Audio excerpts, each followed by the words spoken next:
5, 4, 3, 2, 1. Hello, everyone, and welcome back to Rhymes Don't Pay. This is our second podcast. Thank you, everyone, for all the love you're showing us on the first podcast, which is out now. I am joined today by my co-host, Luke and Fawaz again, but also joined by a man who really needs no introduction. He's been in bands, been a radio host, he's DJ'd out in Ibiza, and he's even headlines Trnsmt, which you'll go into later. Oh, I've hit the mic. You'll go into all that later. Don't worry about that. That's Callum Griffin, everyone. Hello. Right. So, Cal, do you want to introduce yourself? Basically, just about your roots in music and how you came up and how you got involved in it. Yeah. Music for me started from a really, really young age. My dad was he was part of the Royal Marines band. So he was always, he had stuff around the house like his snare and his trumpet and stuff like that. Bugle. It's not a trumpet, it's a bugle. Sorry, Dad. And even my brothers growing up, my older brother, I always looked to him musically. He was in bands. He also, ran promotions companies. So that's how I really got into music. Like my favorite band ever, a band called Enter Shikari. Yeah, if you might have heard of him. I remember him showing me on the walk to school one day a song called Johnny Sniper, and that was a song that was just like that always sticks in my brain as when I fell in love with music. Yeah, like I know now whenever I hear that song live, I'm just like shit, man. Like that's when it was. Yeah. And I like they played a tour where they played that album, and I saw it, and it was the first time I've ever seen them play that song, and I was just like, it's the one.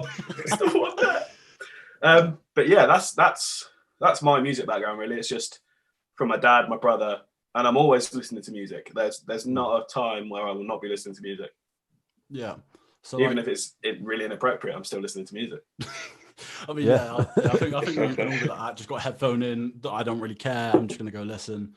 So like obviously I've known you through school. And I know, and obviously we're different years, so I didn't really know you. But the first time I really knew who you were was just when I knew this, like there was this loud motherfucker in the year above.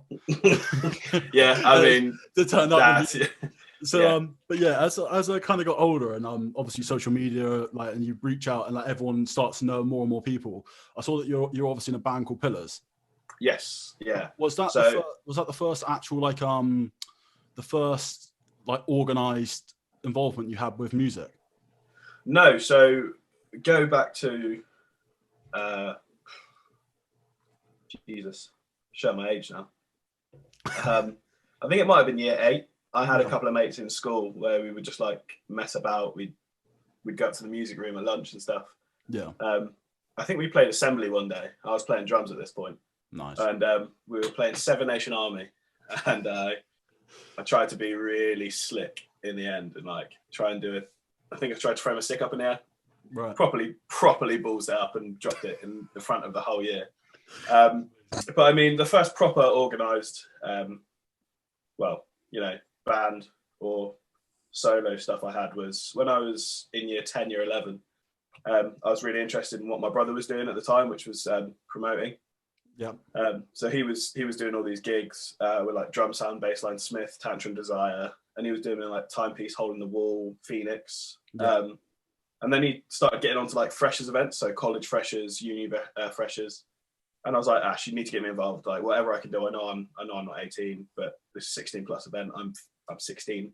Like sort me out. What can I do? And he was like, well, sell some tickets for me, go around poster, and yeah, just be a promoter for me. So I did that. I also did it for another company. I don't know, you might remember Rush and Coalition. Oh yeah, Coalition. Yeah, man. Yeah. So I used to do the same for them, and yeah, those were some pretty raucous nights. Like Coalition events. Yeah.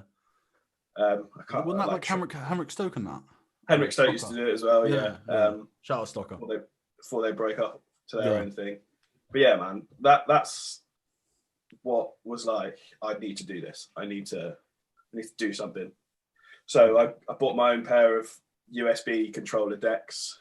And just started DJing. Well, what I thought was DJing.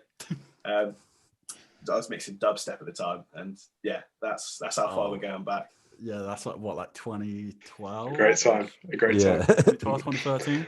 Yeah, man. Like, what are they called? Foreign beggars and stuff like that. Yeah, foreign beggars. We went through Nero, like the Nero back catalogue a few weeks ago, mate. That Welcome Reality album is one of the best albums, I think. Crazy. Yeah, we were just in the group chat discussing Nero and like Promises, Innocence, all them bangers. Oh, bangers, mate. And like bangers. going back and listening to Mount Eden and Sierra Leone and all them old school tunes. Yeah, man, that's You're gonna send as soon as I've done this, I'm gonna whack on the Xbox, put Spotify on, and just that's me. Dubstep. Yeah. So that's your first organised involvement in music. Yeah, so that was the DJ, and yeah, unorthodox I called myself. Yeah. Yeah, Unorthodox. Your act for a lot of it was Unorthodox Griffin or something like that. Yeah, Cal Unorthodox. Yeah, Cal Unorthodox, that was it. Yeah. Yeah, I mean, it was after that I sort of went, like I was, Chasing Status were probably one of my biggest like inspirations at the time because they were doing their live stuff. Yeah. And like I tried to bring my mate in on it, my mate Andy Lewis.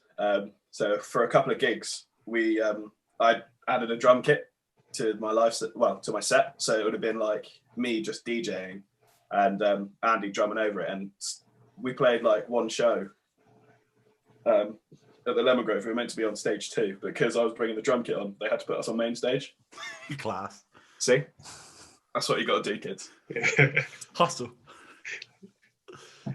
So yeah, man, it was the Unorthodox. Then I called that Unorthodox Live, and we got shows with like MC Devo, which was one of my favourite shows ever. Amazing. Mad. Yeah. And we did like a run of 2 shows with Foreign Beggars as well in Falmouth and Exeter as well. How old were you at this point? I was still in school. I remember being about 15, 16. I remember the Falmouth show. I rented one of our PE teachers' minibuses to go down and take the crew in. Barrett's minivan, yeah, man. And I got so pissed that I threw up all over the minibus. And it still will not let me live that down. But I like to think I've grown now. Yeah. You'd hope so, yeah. Probably not, but you know. So are you getting these opportunities like kind of through your brother and through contacts?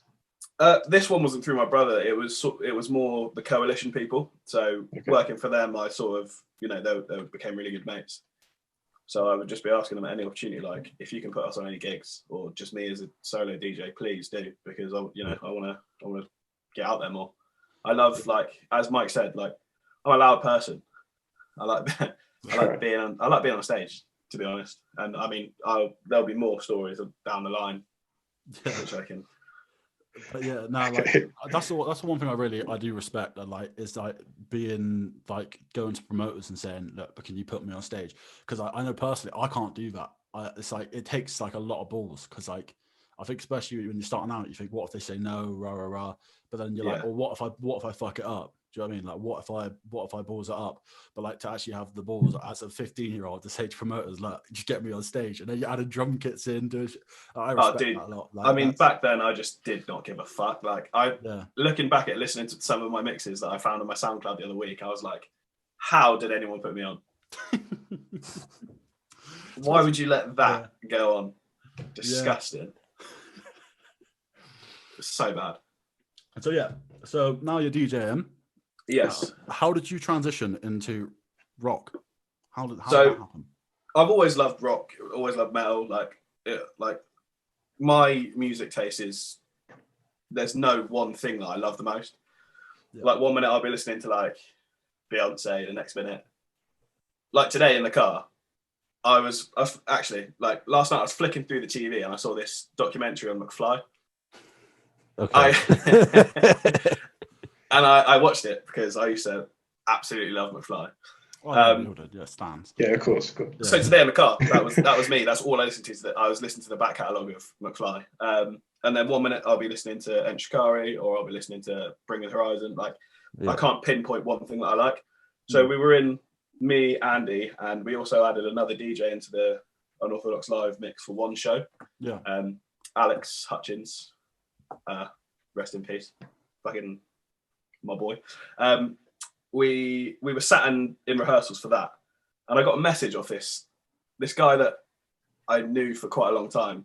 He was like, "Do you play bass?" like, nah, never never picked one up in my life, bro. Like, why? He was like, oh, we're just wondering if you want to be in our band. I was like, yes. I'll learn. Okay. I was like, yes, I do want to be in your band. Yeah. And from there, I just went into her rehearsals. They were like, this is how we do it. This is how you play it. I got sent tabs on Guitar Hero, Guitar Pro. And yeah, man, that was it. I was like, I thought I found my calling. I loved it. Absolutely loved it. Just because I could just, all that energy I could like pen up and just take out on stage. Yeah. So yeah, that's where I started my Pillars life. So obviously you never played bass before you joined the band, which is quite class. What was that experience like? Like you obviously did live shows and such. Like obviously it's completely different vibe to live shows of like dubstep. Mm-hmm. So like you said, you could take it out on stage. Like what was it like doing those shows and getting like energy back from the crowd and in a completely different sense to what you had got before? Man, it's just like, it's unbelievable, that feeling when you step on stage and there's people singing your lyrics back, there's people like stage diving, beating each other up to your music. You're like, this is fucking sick. We played, we did a couple of tours. We did like 2 UK tours, one in the winter, which I would highly recommend against if you're in a band doing it in a van, because it's fucking awful. Oh, were you like roughing it? Oh completely? My god, like 3 of the band got a hotel room, and then the rest of us, I was still 17 at the time, so I got kicked out of the venue that we were playing at because I was underage, and then we had to go and sleep in the van, and I woke up with my quilt on our tour manager that was sat next to me, and I was freezing my bollocks off. But we did a couple of tours, and we played with this band in Exeter. Luckily, one of our good mates is a promoter, and he put on this band called Bury Tomorrow. They're pretty big in the metalcore scene. And he proper hooked us up with a support slot on that, with like 2 up and coming bands. It was us, a band called Creeper, which are huge now. Yeah, I've heard of Creeper. Yeah, they've like smashed the US and stuff. And Bury Tomorrow, and it was sold out at the Phoenix in Exeter. And that was probably one of my favorite gigs I've ever played. There were people shouting our lyrics back, crowd surfers, like even Bury Tomorrow, like stood at the side of the stage, just bopping their heads. And I just looked over and I was like, well, this is cool as fuck, man. Like, yeah, man. I think like that's like everyone's dream though, isn't it? Especially in music, is like to sell out or have like a mad show in your own hometown. Mm-hmm. Like I know, like I don't think anything better, like anything.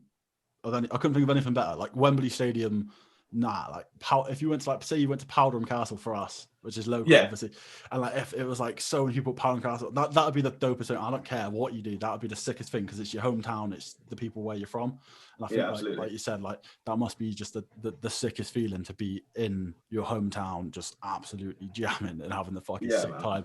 Dope bands on the side, like nodding their head to your music, like that must be like you're ascending, like that must. Absolutely. I still look back at pictures of that gig and I just can't believe that we were on it. Yeah. It was really cool. I think I've spoke to the band a couple of times before, but I saw them a year or 2 after, and they still remembered us, or still remembered the band, which is pretty cool. Yeah, man, that is cool. So yeah. So you said before we started recording that you started off as your band was metal, and then you sort of like dabbled in punk a bit, and then you DJ now, and like all 3 of those genres have like sort of like all the music is sort of organized chaos in a sense. So like, did you find that like those similarities helped you transition? Because like moving from dubstep to metal to punk to like techno, it's all a bit mad that you're managing to keep up with. Yeah, in terms of like rises and then having the drop in a song, and they're all kind of similar in that sense, rather than But like, did you find any like difficulties like transitioning musically? I don't think I did, no, because like as I said before, I just love giving it on stage. Like I'll give it my all on stage, no matter what. Like even if I was playing pop music, I would still be giving it 110% on stage. Like even if it didn't fit in. Like, have you ever seen that? Like video that went around ages ago. It was like the drummer at the wrong gig, and it was some like church drummer, and he was just going mad. I think so. Yeah, the church drummer just going ham. Yeah, I think that's me, man. Like even if I was playing an orchestra, I'd still be going fucking mad. But yeah, I don't think that changing genres for me. Like I didn't have any difficulties with that. Sorry. Yeah. Right. What's the kind of metalcore scene like? What was it like at that time? And like, I mean, there's a kind of stereotype about the gigs and stuff, but what's it like actually being in it? Good question. I can't remember because I was that's probably pissed 24/7. That's why I'm this big now, man. Like I used to be skinny. I used to have a 6-pack. Like it was just constantly partying. Right. And like, I mean, it's not on the levels of, the 80s, the 70s and shit like that. But like, yeah, we were just play a gig, party, play a gig, party. Like the tours we did a 10-day tour. And I think I was sober for 1 day because I was just crying because I was so hungover. It's mad. But yeah, like the gigs are good. The gigs are great. Like everyone is just together watching the band and, moshing, partying. Good fun. It's such good fun. Yeah, just needed some stamina. Yeah. I got a question about, obviously, because obviously you've toured and you're supporting bands and such like that. What was like the money situation like then? Because like I know like you were so hyped, and I've literally just been so hyped because we made like a $5 off a tune. Like big up everyone showing up to both of us. But like what was it like, obviously being from like going in Pillars? Was it good money, or was it literally like you were self-funded and you were actually like losing money, or what was it like? Oh yeah, we were losing money constantly.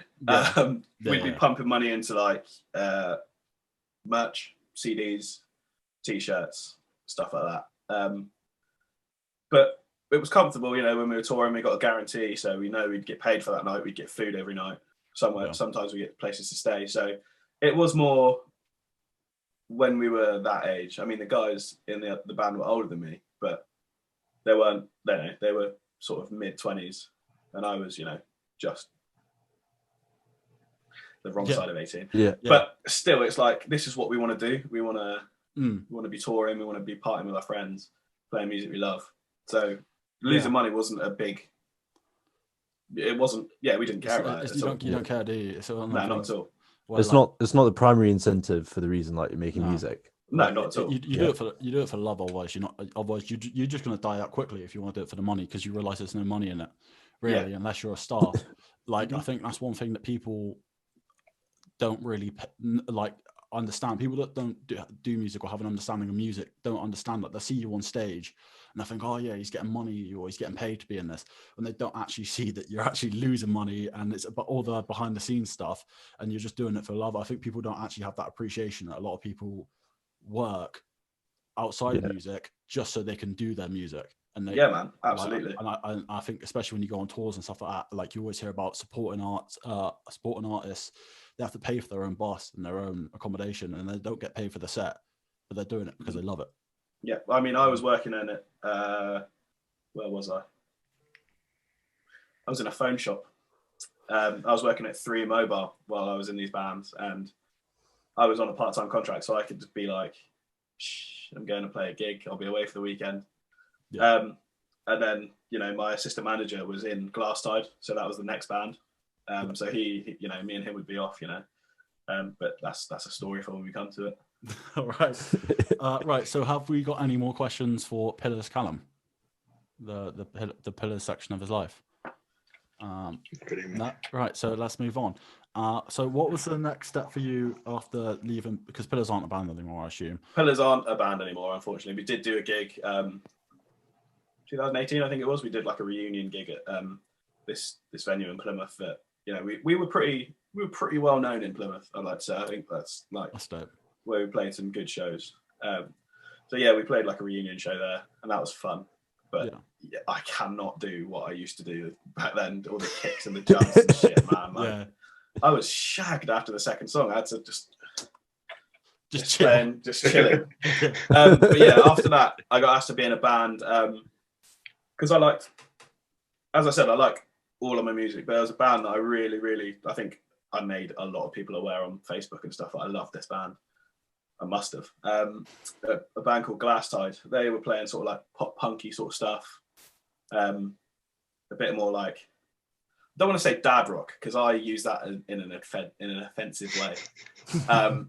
But they certainly had their classic rock influences. Yeah. So there's a bit of that mixed with more pop punky sort of stuff. And actually had to learn how to play bass for this. So with Pillars, it was more just like open strings and root notes and stuff. A lot of open. But yeah, with Glasstide, it was more, this is how you play it because it's the bass of the song. Right. Okay. Yeah. And it's more of a tune. So that was fun. Yeah. They did have their own rehearsal space though, like in our mate's garage. So we'd do that every week. We'd like transform that into the none, mate. That was at Newton St Sires. Oh right, so middle of nowhere. Yeah. Right. Yeah, fair enough. Yeah. So yeah, we turned that into a little Glasstide HQ. Again, with that, we did a couple of good shows, a couple of tours. We were actually meant to play at Exeter Cavern the night before it burnt down. No, the night after it burnt down. Sorry, not after it burnt down. Don't know why. Was that the thing on the news? Was that on the news? Yeah. I think it was on the news. Was it at the same time that the Grand Hotel burnt down? It was like a week after that. Yeah, like the 300-year-old hotel. Yeah. Yeah. I ain't saying anything. Hotel, I ain't saying anything, boys. But yeah, we literally had to run around searching for a venue that would take us at such short notice. Yeah. So we ended up losing money on that because we had to do the show for free. And then we just, did a charitable donation to the Cavern for their new shit. So that was fun. But yeah, played with a couple of big bands on that as well. We played with a band called the UK Subs, which probably ask your parents about. I probably know them. Man, I walked out onto that show and I was like, there ain't anyone under 25 here. Right. And then we were playing, like, doing our sing songs, just old men, bikers looking at us like, get the fuck off. It's fun though. That was fun. Yeah, we did a couple of videos for that. The videos are still up on YouTube and stuff. I think that was the first music video that I've been a part of. Weird, isn't it? Yeah. Weird experience. Really weird experience. Yeah. Doing the same song over 100 times a day and you're just like, Christ, I'm knackered. Yeah. And like, it's I don't know how you did you play live on the music video? Is that something or was no, we just basically played the track through the speakers, played along to it. It's dead weird, isn't it? It's like, horrible. Especially was it in a public space or a confined space? We did we did 3 videos. 3 videos? What did we do one for? Yeah, we did 3 videos. So one was in like some abandoned warehouse barn sort of vibe. Yeah. Which looked pretty cool, black and white, load of smoke and stuff. The second one was in the basement of Coolings. So we had like nice dark dingy vibes on that one. And then the second one, again, it was like nice dark and dingy in a studio. And then we had like actors in it. So we never played anyone could see us. So we didn't have that embarrassment. Yeah. But yeah, it was half performance based, half actors and stuff. Yeah, it's mad awkward when you do it in public because if someone walks past, they're like, "What the fuck are you doing?" Like, I'm just thinking about yours right now. Like, you're out in the middle of the field. I'm in the middle of Edinburgh where all the crackheads are, and I'm just there, and we're outside Hearts football stadium, and it's like if anyone walks past right now, they're gonna think we're a bunch of fucking losers. Because pal, what are you doing, mate?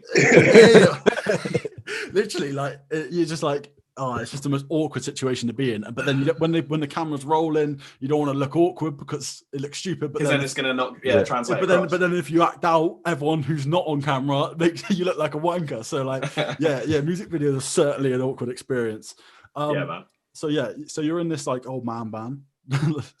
So to say, Gav, Tris, and Elliot, if you do watch this, I didn't say that. All right. Yeah, that's not what I took away from this. No, but I again loved being in that band. I just, I did my spins and stuff could still do that.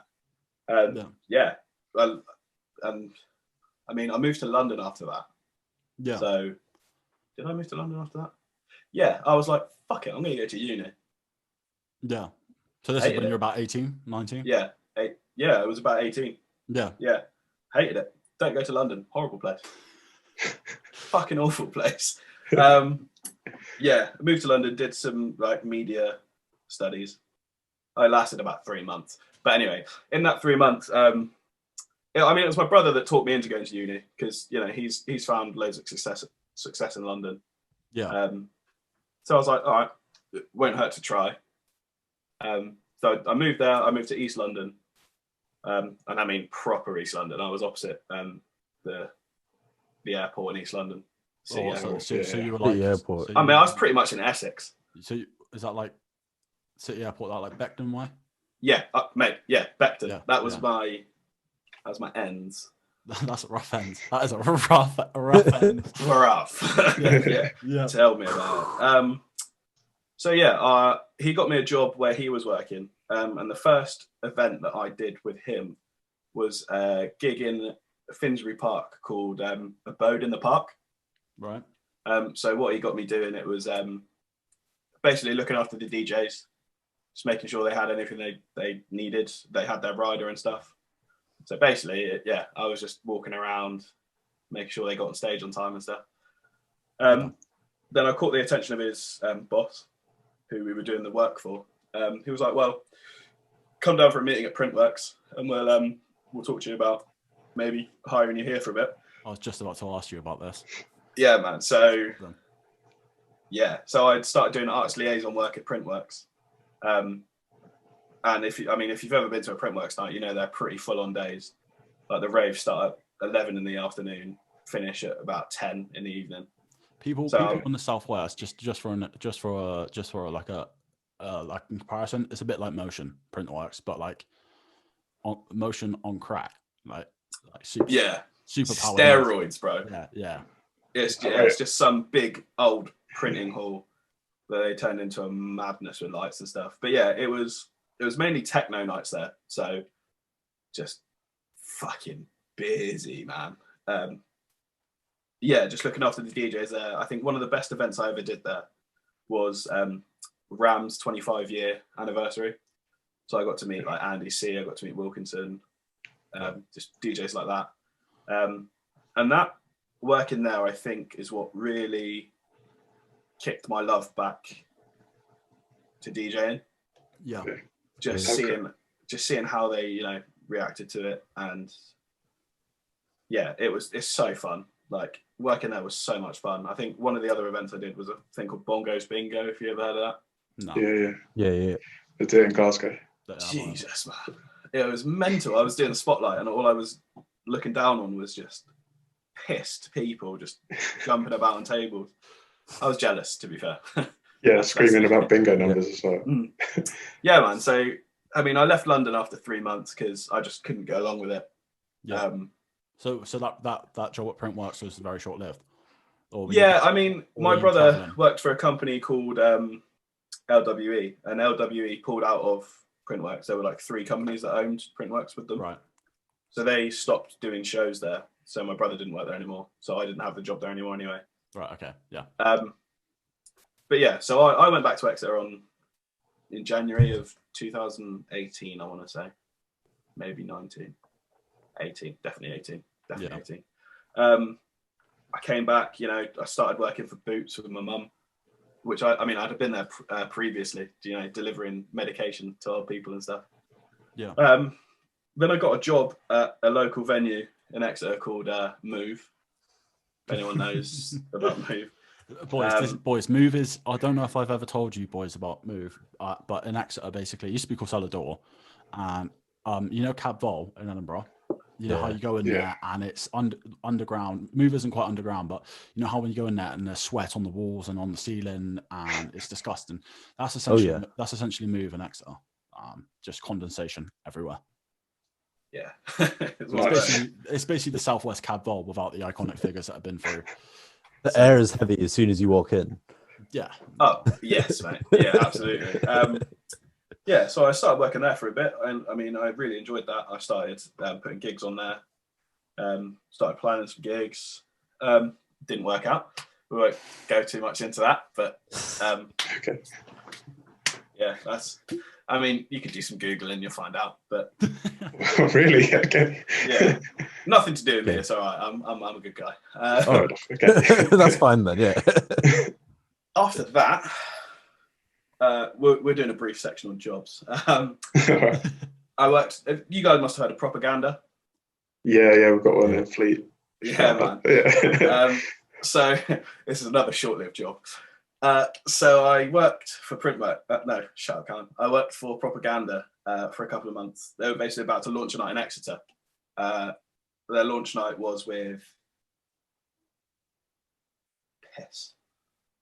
Charlie Simpson. How can I forget that? Charlie Simpson from Busted. And I mean, it's pretty good. It was an all right turnout. But not, the numbers they Where's get. Propaganda? It was going to be at the Lemon Grove. It was like a uni. Right, okay, yeah. Uni night. I've not heard of it. Friday night. Right. It was a good turnout, but they get like big turnouts in Bristol, like all around the country. To be fair, every single other gig they do, they seem to get a huge turnout. Yeah. Second gig was with Roy Stride, for the singer of Scouting for Girls. Oh, Okay. 2 people turned up. Wow. So it's basically just like me and my brother just singing Scouting for Girls while drinking his rider, just like, she's so lovely, she's so lovely. That was fun. And then the third gig was like the big uni freshers ball. So on our stage we had Rat Boy, the Propaganda DJs. That night was fun, but no one came down to us. I think there was about 30 people that were down there with us. And at the Great Hall they had Big Nasty, a DJ that I can't remember the name of. But yeah, so that that job got cancelled after that week. Is it tough dealing with those artists when nobody turns up? Nah. Yeah, no, it's not actually. Okay, I should say yeah, but no, they're getting paid at the end of the day. So Yeah, they don't care. the guy from Scouting for Girls was like, don't worry about it, man. Like, we all get these gigs. Did you want to? We've got less than a minute left. Sorry, Yeah. I didn't want to interrupt. Okay. Yeah, we're going to have to take a quick break. Like I said on the last podcast, we are broke as fuck, so we have to do multiple Zooms. So yeah, we'll be back in a second.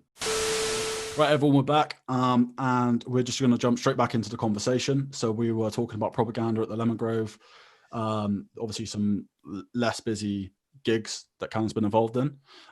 So yeah, Luke, you were saying about how artists are they hard to work with when they get their gigs, and Callum was saying, they're getting paid anyway.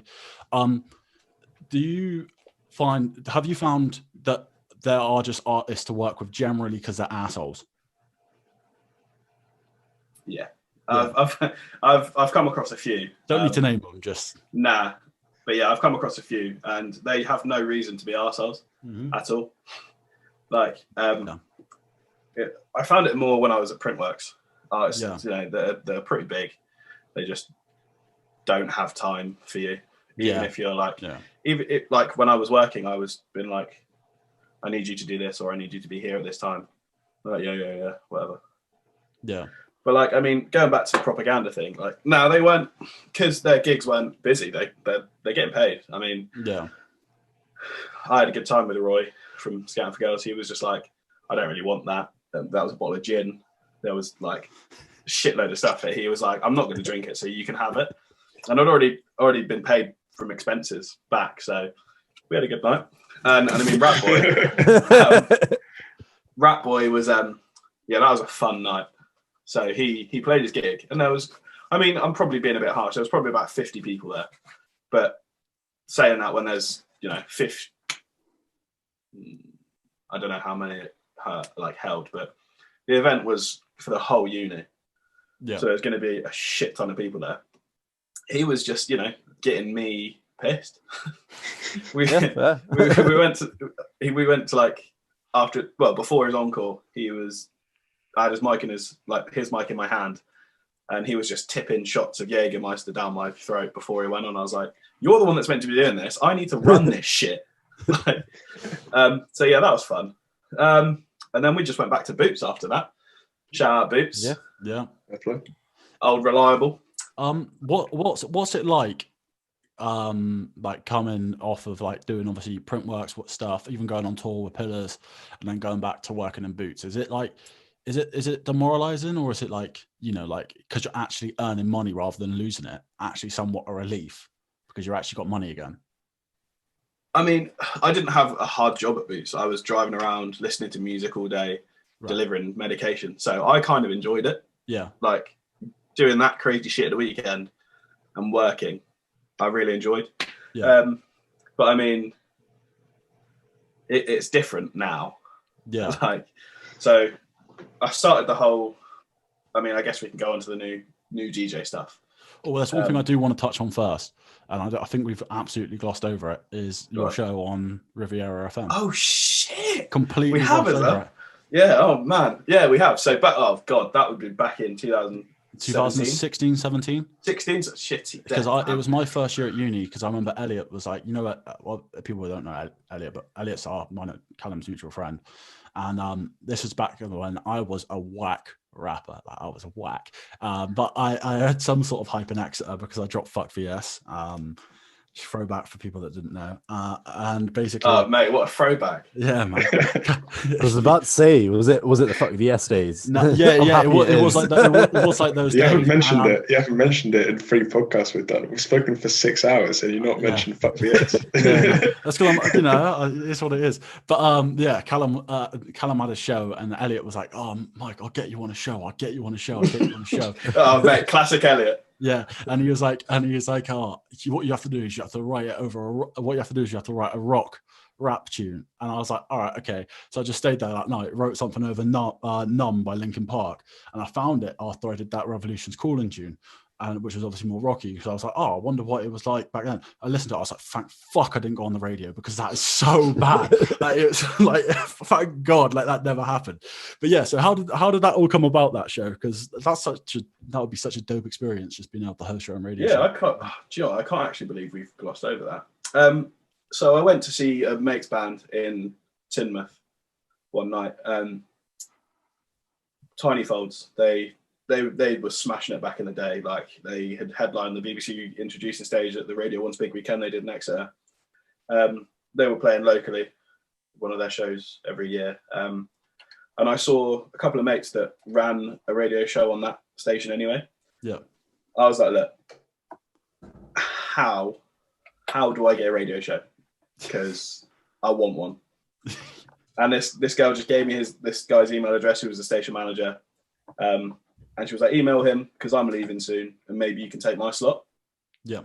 So I did. And that week I was down in the studio having a meeting with this guy. He was like, I really like your vibe. Like, I like what you're going to do. And that's where the new music guide was born. Yeah. That's like, for me, when I heard that, I was like, what the fuck is going on? Because I knew you're in a band, and I was like, radio. I was like, this guy, for me, I was like, what, get like 50 plays on SoundCloud or whatever, and I was like, this guy's famous. I was like, I was like, wow. I was like, obviously not. We're not going to don't want to touch on it yet, but compare it. Like, this is not even comparing to what you've done more recently.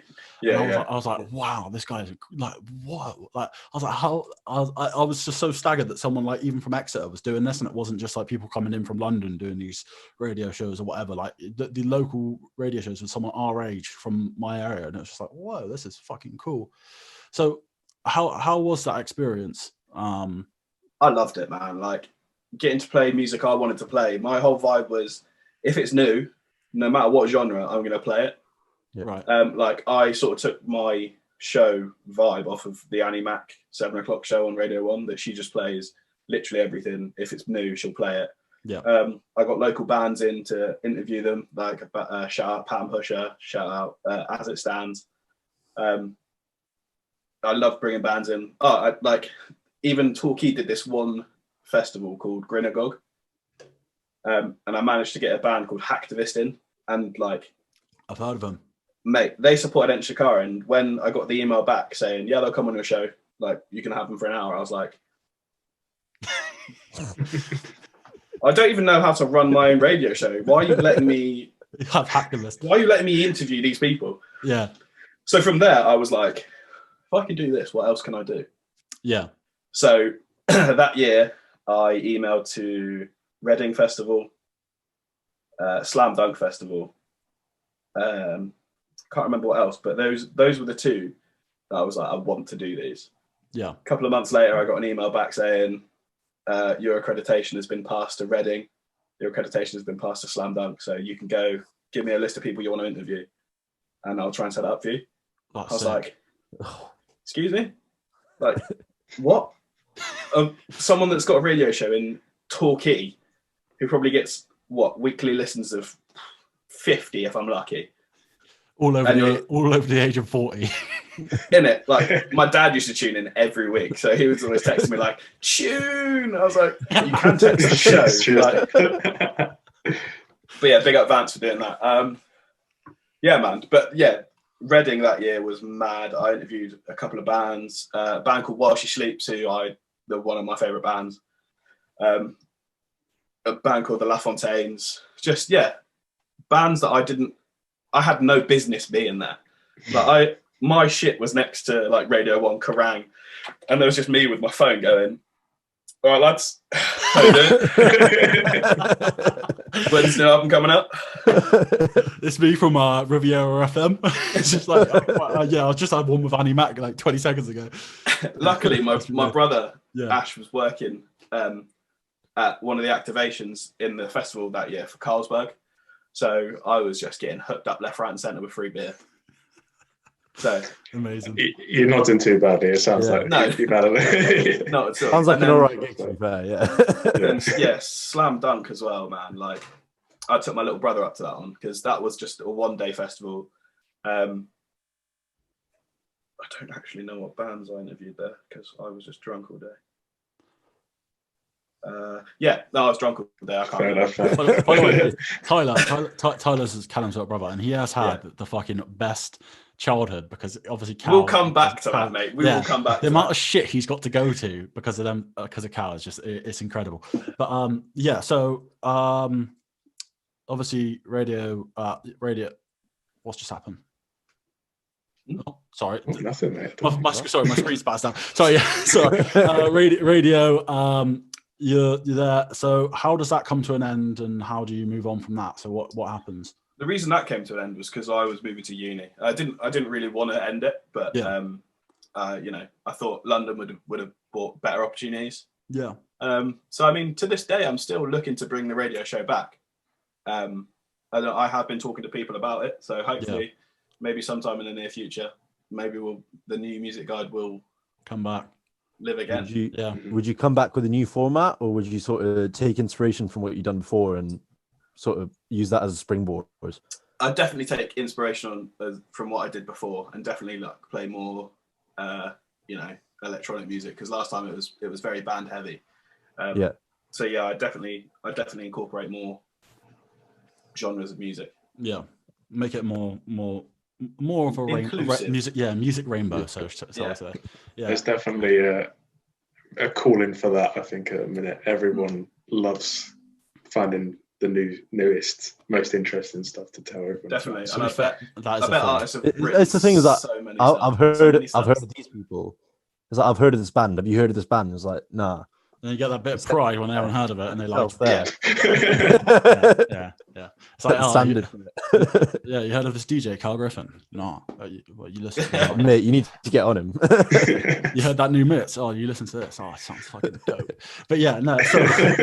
So now we're going to fast forward back to what we've previously talked about through London, this and that, and you've just got back into DJing, right? Yeah, just got back into DJing, so I'm playing a load of local shows, like at Move. I'm back at Move, not working, just DJing. So I played with a DJ called DJ Zinc.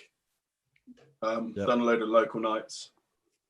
And this is where my brother calls me up one day, and he's like, this is Ash, who lives in London, still lives in London. He's like, look, I've got you a gig, and you need to impress me. I was like, right.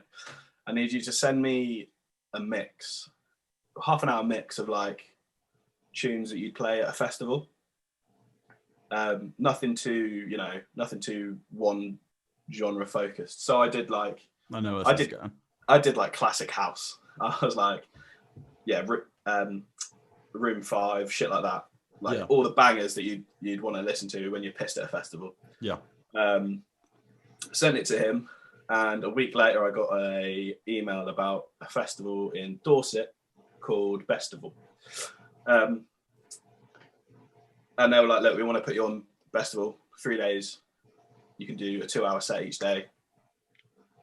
And the first thing I did was ring my dad, and I was like, are you free? That's no joke. Like, are you free in a couple of weekends' time? Because I need you to take me up to Dorset. He's like, why? I was like, well, look, I'm playing a festival. So I played on this place called the Utilita Power Tree. Utilita are like, they're like the energy company. They're like, what is it? Like N Power or something. I don't know. They're like a company like that. They had this massive tree.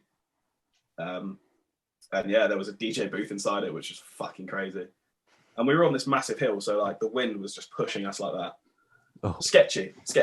But yeah, I played 3 days there, and that was my first festival experience, and it was absolutely nuts. So, what playing at a festival, that must differ to playing in a nightclub?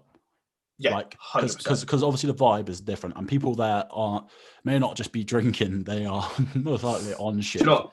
I've just told you 2 minutes of lies. Why is that? That's not the first festival I played.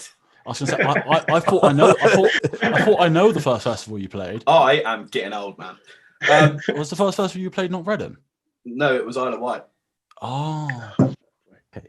Because that's the first festival I saw you play was Reading, and shit, I'm so sorry. I'm gonna have to fucking look on my Instagram. At this point, this is so they're quite close together. Well, Isle of Wight is you have to catch a ferry, but But like, honestly, bear in mind, I didn't even know Cal DJ'd at this point. I should have done my research on myself before this. But yeah, I didn't know Cal DJ'd at this point, and I was just chilling. Yeah. We're good now. Carry on. Sorry. Yeah, so I was just chilling, watching my Snapchat stories, Instagram stories, and I just saw Cal's performing at Reading Festival. I was like, what the fuck? I was like, how's this one happened then? So yeah. Okay. But yeah. So this is when I'm still working at Move. Right. So. Yeah. So my first post was, this has been a hard one to keep quiet. I'm going to be playing this year's Isle of Wight Festival. And this was on the Wafflehouse. Yeah. So my brother was like, yeah, I've got this gig for you. 3 days. Turned out to be 4 days. He was like, yeah, you're going to open every day, but you're playing at Isle of Wight. That's dope. And that was one of the craziest experiences I've ever had. The Saturday was annoying. It was on the 23rd of June. And it was when England were playing. Who were they playing? Was it the Sweden game? Was it the Sweden game? 2018, was that the World Cup? Yeah. So I think it was. And we beat them like 7-0 or something. Oh, no, that was the Panama game. Panama game, yeah. I was playing, what time did I start there? I started at 1 and I think finished at 4. So you could just hear over my music, like over the big speakers, just people cheering and shit. It was like in the next field. The game finished and my brother was like, you're going to have to do something because they all have to go past the stage to get back into the festival or, get to other stages. Yeah. Start playing World in Motion. They all just kept running over there. Did you have that one prepared? Did you know that was going to happen? Of course I did. Yeah. I had Vindaloo, I had shit like that on there. For Waz didn't know what World in Motion was until a few weeks ago. What? He grew up in Pakistan, so it's completely different. Yeah. So, and I mean, that festival, he took me to places like, he was like, oh, come back here. We're going to go and watch Liam Gallagher. I was like, yeah, cool. We'll go and walk and watch Liam Gallagher. There's a buggy there waiting for us. And he was like, yeah, we're gonna go and buggy down to side of stage and watch Liam Gallagher. I was like, all right. And we were just in the VIP section of just watching Liam Gallagher. I was like, what am I doing here? Yeah. There's like people from Radio X, there's people from Radio 1. Like, why am I here? There must be the most surreal feeling in the world being there. Absolutely, it really, really is. So the next one was Festival. The next one was Festival. Obviously, with that Wafflehouse obviously stage you did at Isle of Wight, they've kept you on for a few festivals, haven't they? They have, yeah. But I mean, it's because my brother's been leading the team that year. Would you attribute like, obviously everyone needs like that in? Would you say that your brother's done a lot for you in music? Absolutely. I have no talent. It's all my brother. Yeah, I owe a lot to my brother. Just introducing me to the right people. Pushing me. Yeah. Just giving me the help I need to get to where I should be. Yeah. And that brings us on to the first. I mean, I've always been like, why am I here? What am I doing? But the first proper time I had imposter syndrome, and like, why am I here? I should not be here. Like, are you sure this is me? Am I dreaming? It was Reading 2018. Like, you've always had to listen to this. This is saying it is just fucking weird, man. Can you send me the video of this? And then what I'll do is I'll put it in. I'll add it in for people who are obviously haven't seen it or won't know of it. I'll put it in one right now.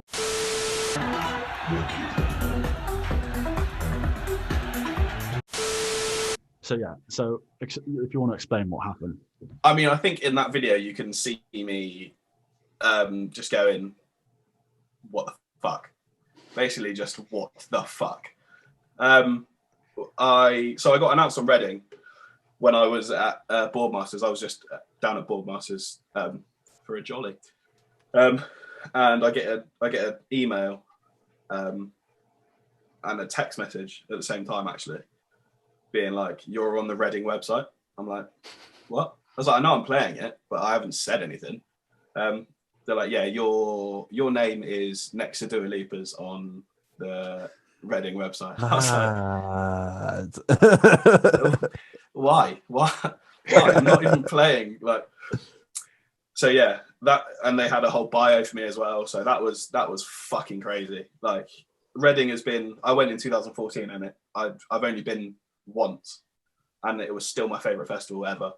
I actually saw Nero there, as we were talking about earlier. Yeah, so Reading has always had that place in my heart. I fucking love that festival because it's a bit of me. It's everything. Like, you got your rock, you got your metal, you got your like radio artists. So to play it was an unbelievable achievement. But you did one better than that, didn't you? You fucking rocked the fucker. Yeah. So you didn't just play it, did you? The first day was Thursday. Nothing else was on, and I will still put it down to nothing else was on. That's the only. They had to be forced to watch me. None of the other stages were open. An email went out the day before the gates opened, and it was like, Cal Griffin will be kicking off your Reading weekend in style at the Wafflehouse stage. And that went to everyone that bought a ticket. So, as you've seen from that video, we shut Reading the fuck down the first year we played it. I mean, it's mental. Like, honestly, like I said, you two haven't seen it because I've just edited it. I will just edit it in for people to see. But honestly, Cal was just like, over. How many people would you say is there? Like, fucking lots. So we got an official count from the security, but I can't remember that. But it was about 15 to 20,000 people. Wow. You know. And I was just like, this is my first major, sorry, a bit gassy. My first deep, like, major thing, like, what the fuck? And again, played on the Friday. I was first on. I walked to the stage, and this big, muscly geezer walked up to the security guard and was like, yo, when's Cal Griffin on? And I just went, I just started pissing myself laughing to my little brother. I was like, did you just hear that? He's like, yeah, what the fuck, mate? What? And yeah, played, shut it down again. Like, it was just busy again.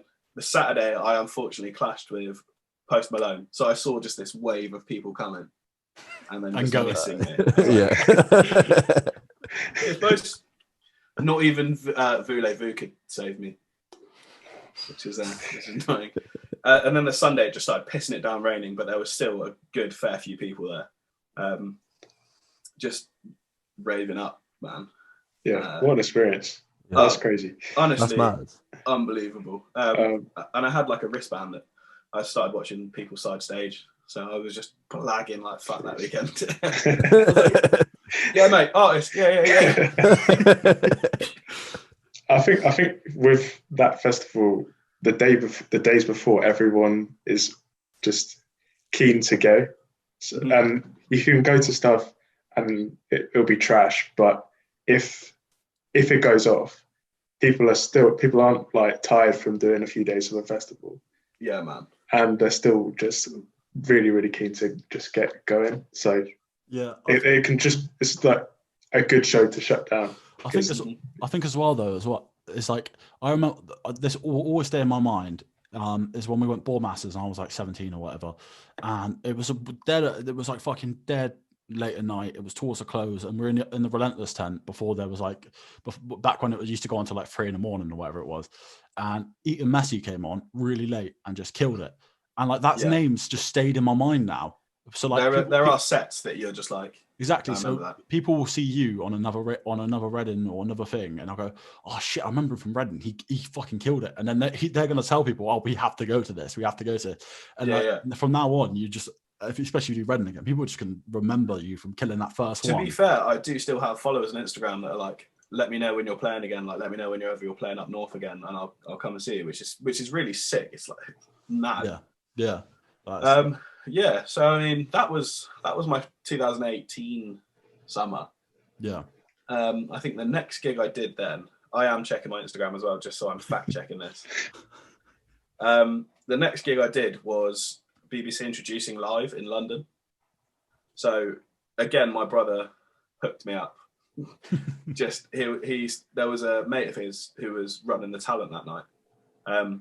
So in the second room you had like, I can't remember who was playing, but I think it was like Giggs and Stormzy were playing in the main room. And then I was in the Discovery Theatre. It was by Spotify. So you had a load of lectures in my bit, and then after I was playing for an hour. So I played at the Tobacco Duck in London for BBC, which was really cool. Yeah.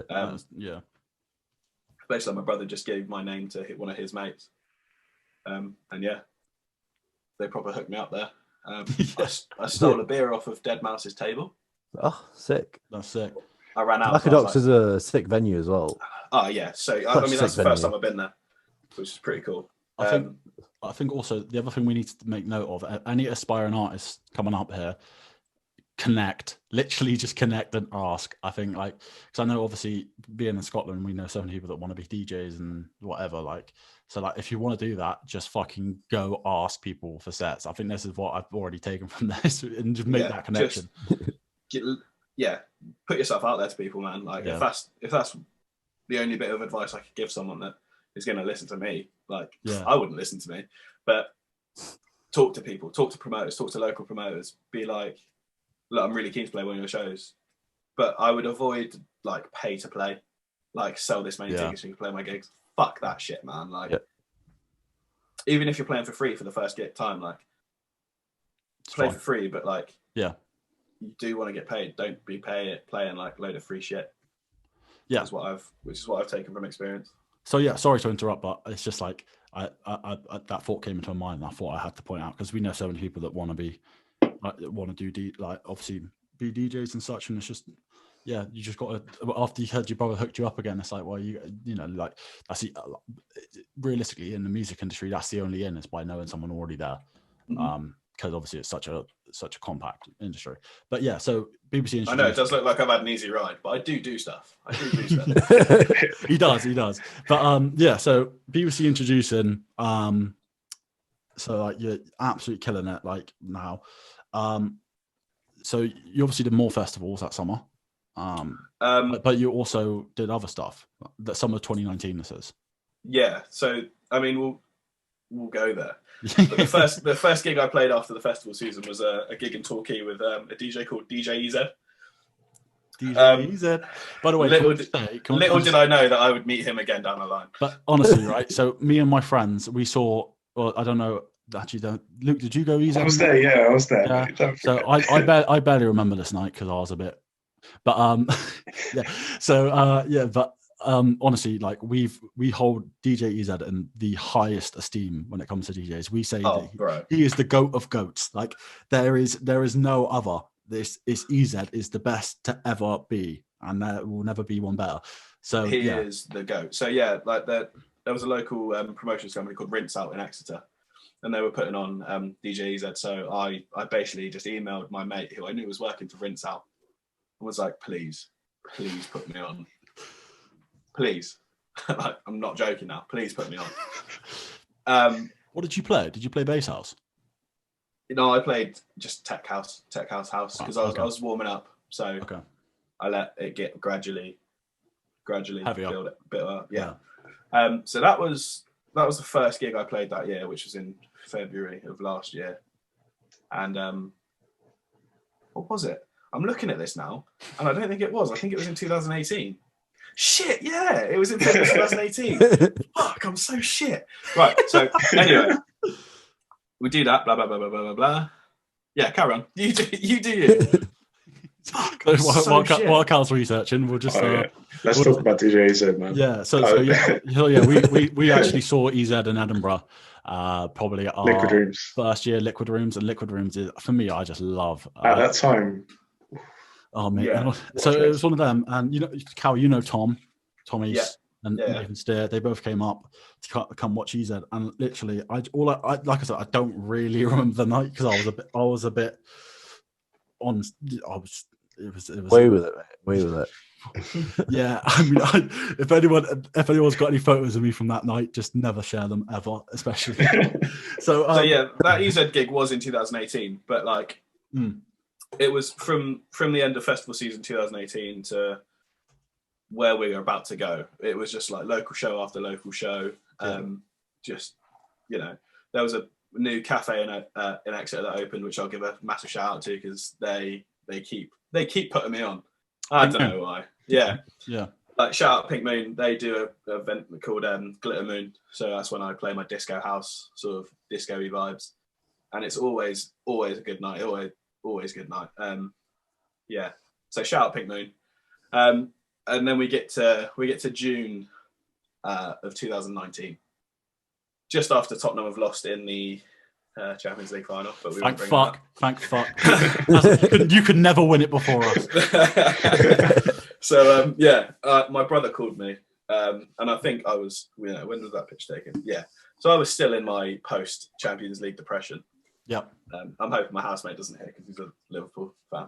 You live in Stu, isn't it? I'm living with Stu, yeah. So my brother called me. He's like, look, just like he did back in 2018, it was pretty much the same conversation. It was like, look, I've got a show for you.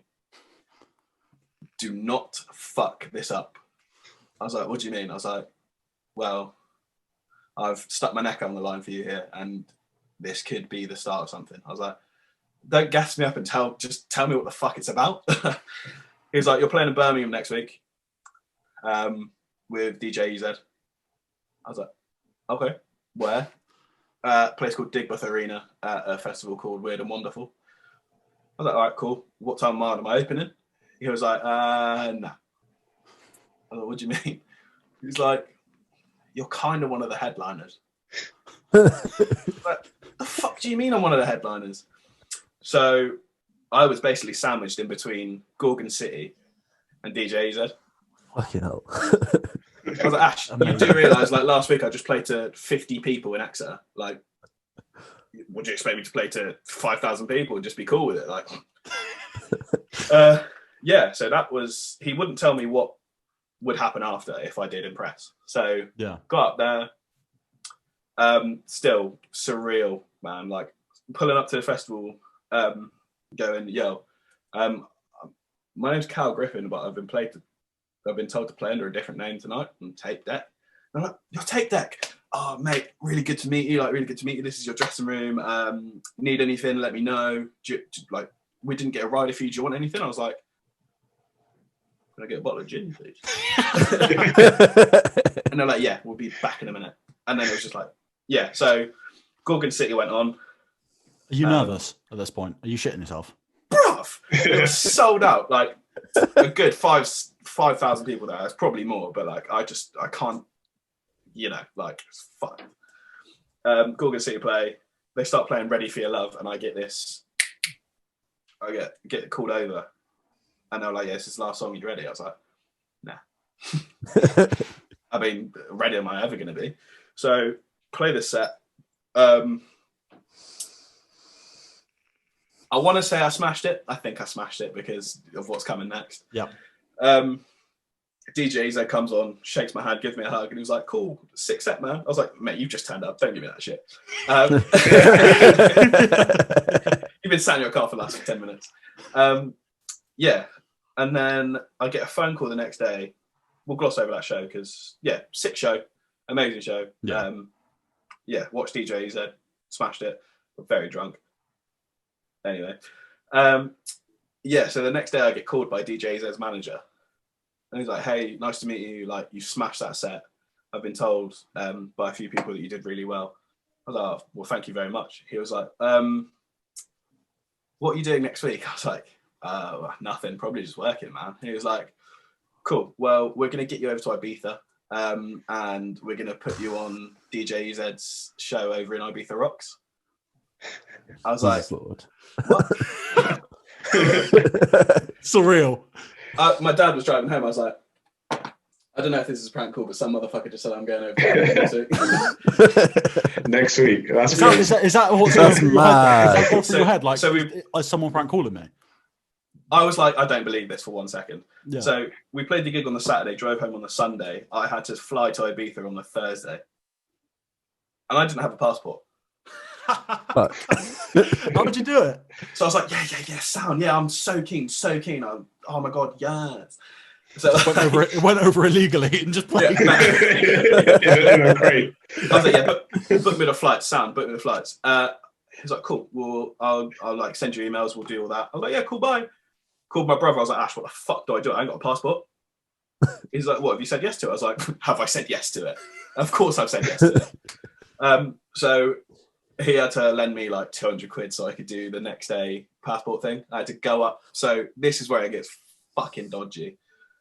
I caught a train up to London on the Wednesday evening. Thursday afternoon was the only time I could get a passport meeting. My flight to Ibiza was 7:00 on the Thursday evening. So I was in London all day, just like panicking, like, what if my picture's not right? What do I do? Managed to get a passport, secured the thing, got over to Ibiza, and the next 24 hours were the most unreal 24 hours of my life. So what we'll do is we'll take one more quick break. We're going to touch on obviously your experience in Ibiza, Trnsmt, and also I just want to obviously ask you and for Luke probably as well, just some quick questions regarding the future now and experiences and such like that. So yeah, we'll take a quick break and then we'll be right back.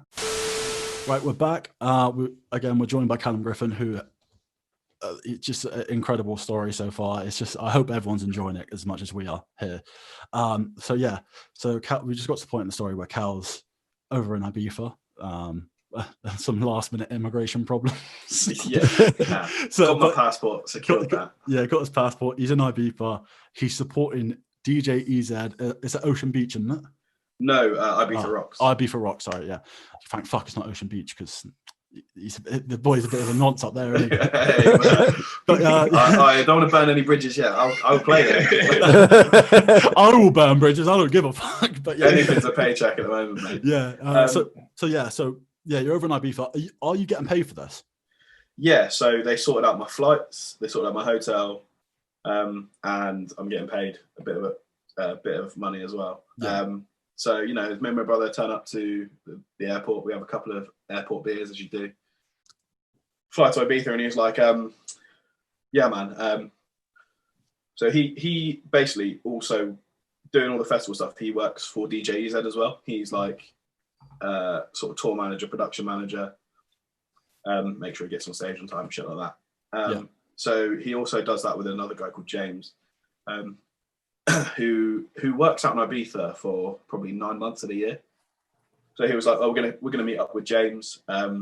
We're going to High before we go back to the hotel." I was like, "What?" He's like, "Yeah, we're going to High, the club." I was like, "All right, sound. Why?" He's like, "Oh, we're on the guest list at Armin van Buren." I was like, "Shut up, mate!" Like, what? So we were just, as soon as I got there, we were in a taxi, shipped straight to High Ibiza, and then I was there watching Armin van Buren. 2.5 hours ago, I was sat in an airport in London, and now I'm here just like what is going on? Watching one of the goats while you're in Ibiza to support one of the goats. Yeah, like it's mad. So then we went back to the hotel. Woke up the next morning and my brother was like, "You ready?" I was like, "Nah, not at all." Nah. Got there, did sound check. I was early to sound check. I didn't even need to sound check. It was just like the crew needed to sound check and make sure the stuff was all right. But I turned up, plugged my stuff in, just make sure it worked. Because if I came over there with no USB, I'd be shitting myself. It's all corrupted and no tunes. Yeah. And then so we finished sound check about 2. The show didn't start till 5. I wasn't on until about 8. So from like 2 till 8, I had no idea what to do. I couldn't go and nap because I was just too excited. Couldn't drink because I didn't want to fuck up. Yeah. So I literally just sat there in my dressing room and waited for the gig to start. So do you do your DJ set sober compared to obviously when you were doing rock shows, you were wankered? I mean, I wasn't wankered when I was playing the band. There was one gig I played when I was wankered when I was doing the band. I can't remember anything of the gig. But my uncle came and watched the gig and he said it was the best gig I've ever played. So yeah, so fair enough. It's not bad then, yeah. So do you tend to play set sober? Yeah, I mean, I do have a beer or 2 before I go on stage. Yeah. Just to calm the, well, not even calm the nerves, but like just enjoy a nice cold beer in the sun. You know what I mean? If you're doing a set and I think that's the one thing about DJs is if the guy's tense and you can tell it comes off in a set, so you just want to have fun and relax. You know what I mean? Yeah. So, I opened the fridge and there was a couple of Estrellas in there, so I had 1 or 2. You know, nice. sitting on the sun deck. You know, in Ibiza, about to go on, support DJ, casual as you like. And I was lucky enough to like my good mate Andy.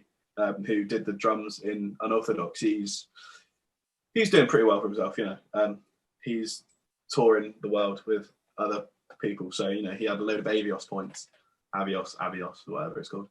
I was like, dude, you've got to come over to Ibiza for my first gig. He was like, yeah, all right, I'll see you there. So he was there for literally 24 hours. He came to see my show. We did the gig, and he was there. He took a couple of videos and stuff, and then we went out in Ibiza and partied till the cows came home. But my flight home was at about 9:30 in the morning. Right. I didn't get home till about 7:30, and my pickup was at 8:00. So was it just the one show you did in Ibiza? Yeah. So flew over on the Wednesday, played the gig on the Thursday, flew back Friday morning, went back to working at Boots on Saturday. Wow. Worked at Boots Saturday, Monday, Tuesday. Travelled to Ibiza again on Wednesday for 4 weeks. Yeah, I was going to say, I remember you went over there for a more prolonged period, didn't you? Yeah, so we basically, they did 4 sets of shows in June, then the summer, then 4 sets of shows in September. Yeah. So yeah, I flew out there for a good 4 weeks, working in between. And like you said earlier, it's like working when you come off tour weird. That was very fucking weird. Yeah, I can imagine that one being quite surreal. But like this is what I said earlier. Like people need to understand this is the life of a musician on the come up. Like like it is 1 second you're on this massive high, and then next you're like, oh fuck, what am I doing? Well, yesterday I was with EZ, killing it, and now I'm delivering medication to these old fucks. I mean, I didn't mind because as like you said, you love your job, money. So, yeah, and it's money, yeah. So yeah, then we had the summer, and this summer was, I wouldn't say it was quieter than last year, but because we were doing the Ibiza stuff, it was yeah, you know, it was quiet, but not as quiet.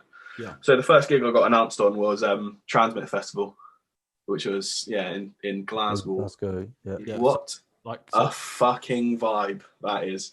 I love that place. So we might have, so here's the thing: is we might have a lot of people watching this that have been to that festival and have actually watched you, because obviously we went to uni in Edinburgh, all of us. Yeah. And obviously got friends from Glasgow and all over Scotland, and that's the biggest festival. Yeah. So like what they might have done is they might have actually watched you, not knowing that you're going to be on this podcast with us like a year later. Yeah. Small world, isn't it? This is going to be a trip for them if they thought you were dope as fuck, and you're going to get a bunch of new followers. You're going to get a bunch of new followers, bro. They've gone to Yeah. Glasgow to see the Arctic Monkeys last year, and they've ended up seeing you, not knowing that you'd end up on this podcast. That's what I mean. So, it'd be a do you know what I mean? It's about to be a trip for some people. But yeah, so yeah, you've been announced at Trnsmt. Yeah, so I mean, 28th of June was the last gig I did in Ibiza of that set, and I had my good friends come out. They were already on holiday in Ibiza, right? So my mate Stu, Finley, Liam, like they're all out there. So I was like, boys, it would mean the fucking world if you could come. Like, I've put you all on the guest list. If you turn up, sound. If you don't, I get it. You're on holiday. They came, and it was probably one of the best experiences I've had in my life. Like, just seeing my mates out there was fucking dope. Like, mate, do you know how cracked you sound when you go, yeah, my mates are in Ibiza, and I'm putting them on the guest list for DJs at Ibiza Rocks. What? If you put me on the guest list, I'll just fly out, let alone if I'm already out there. The woman on the desk was like, who's set list you want on? Whose guest list you want on? I was like, mine. Thank you. It was crazy. Yeah, they turned up, and it was so good. I absolutely loved them being there. It was so crazy. And then I think it was 1 week later, 2 weeks later, I'm flying up to Glasgow for Trnsmt, which was one of the best weekends I've had of my entire life. Like, Reading was good. Reading is always going to be up there, but Trnsmt is a close second, just because the pure circumstance of what happened. Well, that we'll come on to, but just they fucking love it, don't they? Yeah. Oh yeah. Was it 2019 you did Trnsmt? Yeah. So this is what I was saying about, obviously we saw EZ in Edinburgh, and like people just fucking get on it up in Scotland. I always thought it was bad down in the southwest, but up in Scotland, honestly, bro, it's crazy. Yeah, just for the context, Cal, have you ever heard of a band called Easy Life? Yes. I went to see them in St. Luke's in Glasgow, and people were mosh pitting to pretty much every single song they played. And for anyone that knows Easy Life is not mosh pit music. Yeah, it's crazy, man. Like, so we turned up, we flew up there. As I said, I mean, my brother took me up with these festival shows because he's working for these activations. So this year he was working again for Utility Power Tree. Smirnoff were there again. So I was on both stages this year. So they flew me up. Stayed in a nice hotel right in Glasgow city centre. First day, we walk there.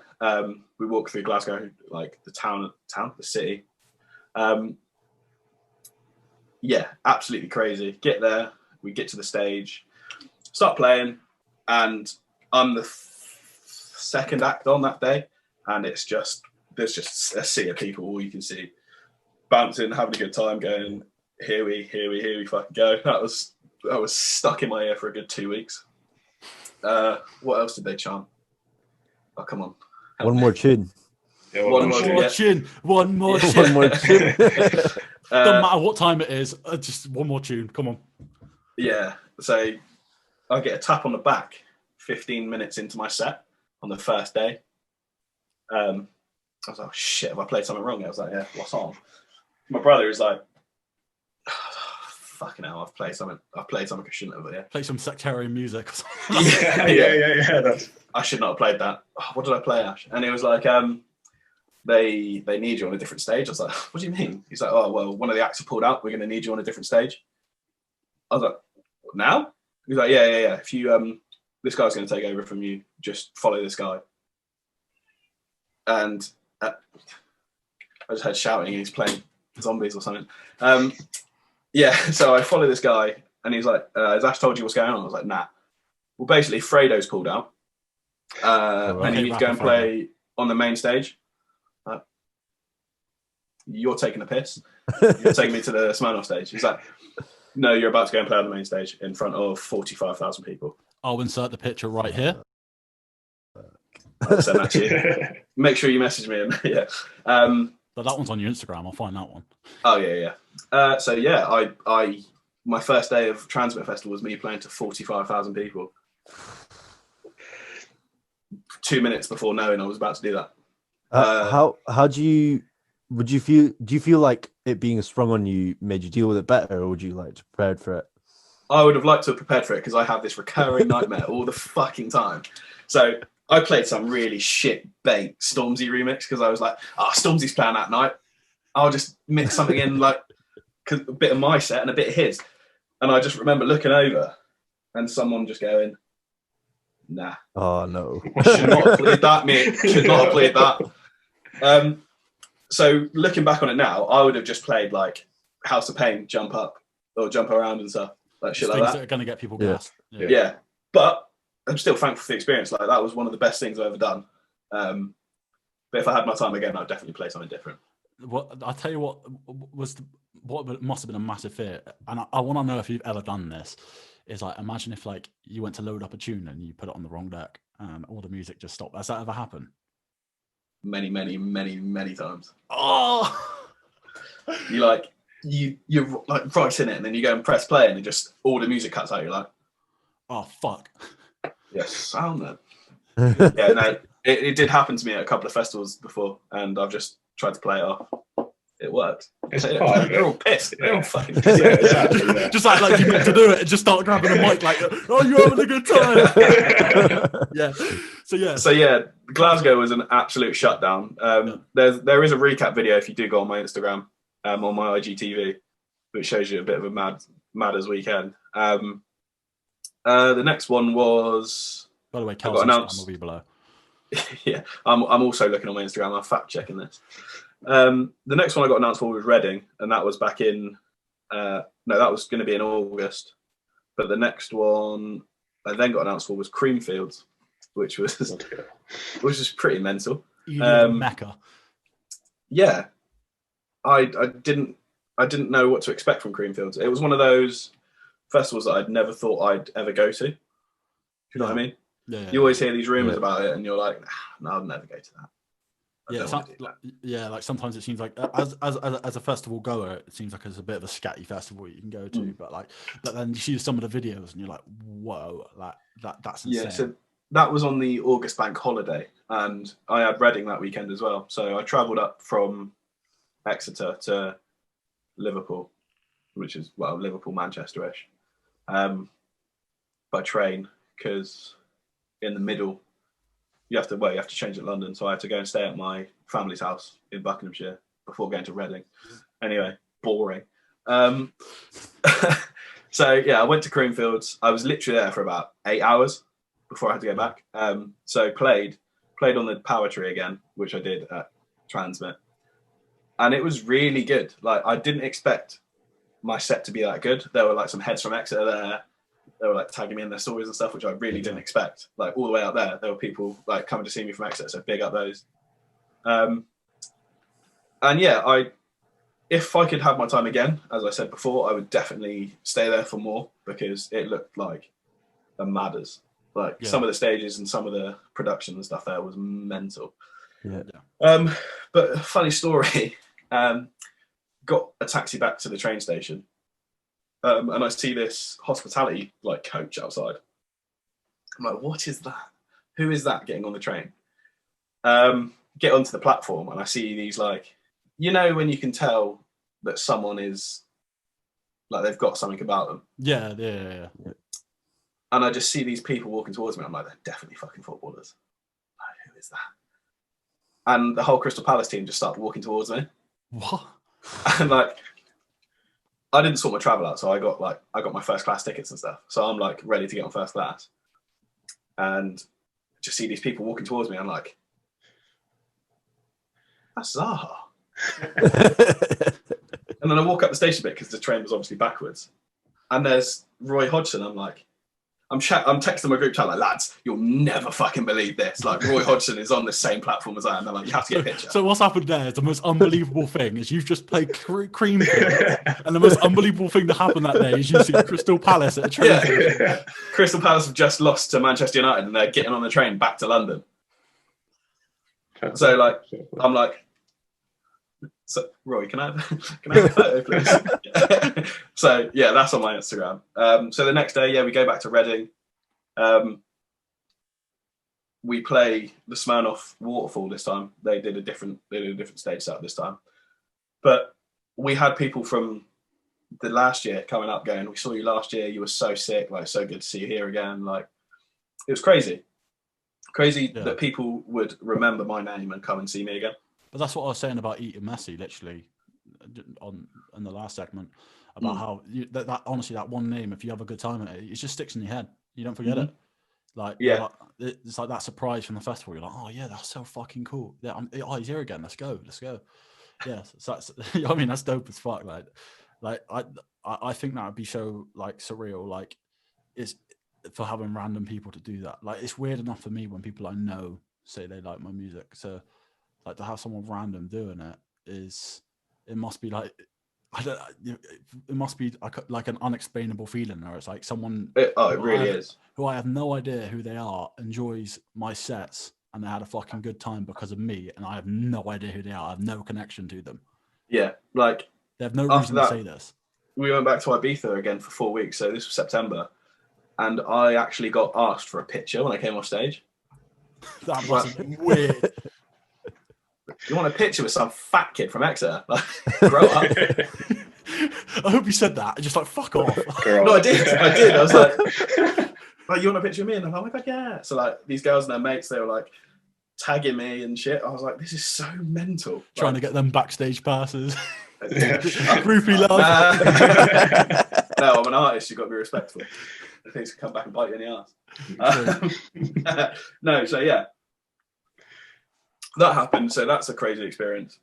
Just them coming up to me. I was stood there watching DJ EZ because we haven't actually spoke much about him, but like every single week and every single show that I've played with him, I stand there and I'm just in awe because he's so fucking nuts. Like, what an unbelievable different all time as well. Yeah, like I in Ibiza, he pretty much played. He didn't play the same set, but he played like the same couple of songs. Yeah. Plays in the run up to the finish. He'd play like Hyper's Hype last, and I'm always there just giving it the gun fingers like fucking yeah. And I was just stood there and like, oh, can we have a picture? There was another DJ behind me. I think we called Todd Edwards or something, played before me. I was like, yeah, with him. They were like, no, with you. I was like, so gay. Text my brother who didn't believe me. I was like, well, I mean, it happened. Yeah, man. That's crazy. So we shut off festival season with that. Ibiza it finished in September. So the last gig we did was on the 26th of September. That's 26th. It's the 26th. And then on the 28th of September, I had to fly to Blackpool because we played a gig on the pier there. What? Yeah, it's absolutely nuts. Played with so that one again was another time where I'm just like, how am I doing this? It was me. It went me, EZ, MK. And I just remember going to my brother, I was like, that's MK. Like, MK is just about to play. Mark, one of the biggest DJs at the moment. I've just played before him. So yeah, like that on Blackpool Pier, and you have the pier like behind you on the stage. It was crazy. Yeah. And is that kind of a ballroom on the pier? Is that? It was literally at the end of a pier, just a stage stuck on the end of the pier. Oh mate, it was sick. That's really cool. Yeah. Well, you say that. It was torrential rain that day. Did anyone fall in? Did anyone fall in the water? That's what I want to know. No, luckily. But like walking out, you couldn't even see the end of the stage. It was like, what can I say? You must have seen Jurassic Park 3 when they're on that bridge. Oh, kind of, yeah. Yeah. I'm such a nerd. I've never seen that film in my life before, man. Oh, mate. But yeah, so there's a bridge and they can't see the other end of the bridge, and on the bridge is one of the dinosaurs that flies. Anyway. So it was literally like that. You could not see the end of the stage. And I remember looking down and just seeing the beach, and the pier was just moving side to side. Getting out there, and then it just stops raining. I play, EZ plays, MK plays. Absolutely crazy. Oh wait, so the fans were they on the beach? No, they're on the pier. Like, on the pier everything was on the pier. Yeah. That's mental. Yeah, everything was on the pier. There's pictures of that if you want to see on my Instagram as well. Sick, yeah, So Yeah, so that's mad. this is September time, Yeah. 2019. So obviously not too many festivals going around. Obviously October, November, December, I'm assuming. Obviously you're doing local shows like Pink Moon and stuff like that. Doing the Pink Moon local shows, yeah. I mean, the next gig I was booked for was New Year's Eve of 2019. And that was just a small show. It was in Norwich. Did you say that sarcastically, or was it actually? It's a little bit sarcastically, yeah. Right. Okay. So it was in, Norwich. It was the headliners were me, Hybrid Minds, and DJ said. Fuck me, mate. Yeah. You get to flex and tell it. Sorry. Now, You're just flexing now. What I need to know is when you play with different people. So obviously, when you play with MK, do you play like more house, or when you play with Hybrid Minds, do you play a little bit more bassy, a little bit more drum and bass, or do you just stick to what you know and what you? So for the EZ shows, I basically had a meeting with EZ's manager, and he was like, "We want you to play under the name Tape Deck when you play with EZ." Which I obviously would not have said no to in any way, shape, or form. And basically, my job was to warm everyone up for the main course, which was EZ. Yeah. So he was like, "What style do you play?" I said, "Tech house." And he was like, "Cool, that's perfect. Yeah. Just don't play anything too hard." So whenever I play with EZ, I always play tech house. Okay. So I just warm everyone up. And So are you Tape Deck, or is it a collective? Tape Deck is a collective of DJs. Right. But I've been playing for them since they launched. Right. Okay. Right. And hopefully we'll carry on. So So Norwich, I'm assuming went well. Or did you play it? Yeah, Norwich went pretty well. Yeah, it was a great night. I played so I was meant to play 12:30 to 1:30, I think. Yep. Or was I? Yeah, I think it was just after the New Year. Yeah, and then it was meant to be EZ's, but I didn't end up going on until about 2:30, 3 o'clock in the morning. Right. Okay. So there was a bit of Anyway, it closed at like 5 o'clock. Yeah. And then I went back to the hotel and I'm pretty sure I got coronavirus. That's all I'm going to say. I was going to say, this is where it leads us on to now, with obviously COVID. Mm-hmm. So this is for obviously your first tune dropped during lockdown, didn't it? Yeah. So my first tune dropped. Go stream it. Yeah, go stream good like stuff, a freak. I think it dropped in May. Yeah, so it was mid lockdown, I think. Yeah. No, it was April. Yeah, it was April. Yeah. So April. So I basically during lockdown, before lockdown even started, there are two DJs in Exeter. They have a collective called In-House, and they've been releasing like some madder stuff. Like their stuff is so good. Yeah. So I basically contacted them. I was like, "Look, I really want to get better at producing. Can you help me?" And they're like, "Yeah, come down. We'll write a tune together, and we'll try and teach you like how we do it." Where did you record this? They have their own studio in their house. Right. Okay. So we were writing in their house. Then Shout out all the lockdown home came studios out there. in. Yeah. Lockdown came in just as we were about to finish the track. Right. I believe. Did it? No. I think it did. And then we pushed forward the release. Yeah. So we could get it out. How long did it take you? How long was the process? I mean, we got the main bulk of it done within about 12 hours in the day. I was going to say, because like obviously like from personal experience, me making a tune, I can do it very quickly, but there's some other people that like to take their time on it. Whereas I find that if I don't do it quickly, I won't finish it. Yeah, I mean, talking to like now, like I hate everything I produce, and I don't know why. You give it enough time, and you end up fucking hating it. Yeah, I mean, I'm doing uni at the moment. I'm down in Plymouth studying electronic music production. Yeah. So I'm trying to get over that because everything I write, it sounds good. I come back to it the next day and I fucking hate it. Yeah. But yeah, that New Year's Eve was the last gig. Yeah, man. So your New Year's Eve was last gig. How are you keeping up like your profile during lockdown? Like, has it been a struggle or? Yeah, not well. Yeah. So do you think you're going to have the same opportunities coming out of lockdown, or do you think you're going to have to kind of like work your way back up? Or I think I'll have to do some work because I don't even have a pair of decks at my house. do you not? Oh, is it your the other your mum and dad's? No, I mean I've never had decks. I thought you had decks set up for. Those decks they're Ash's. So he right, has them in London. He brings them down for me when I ask. But I need to. That's my next investment. Or Pioneer.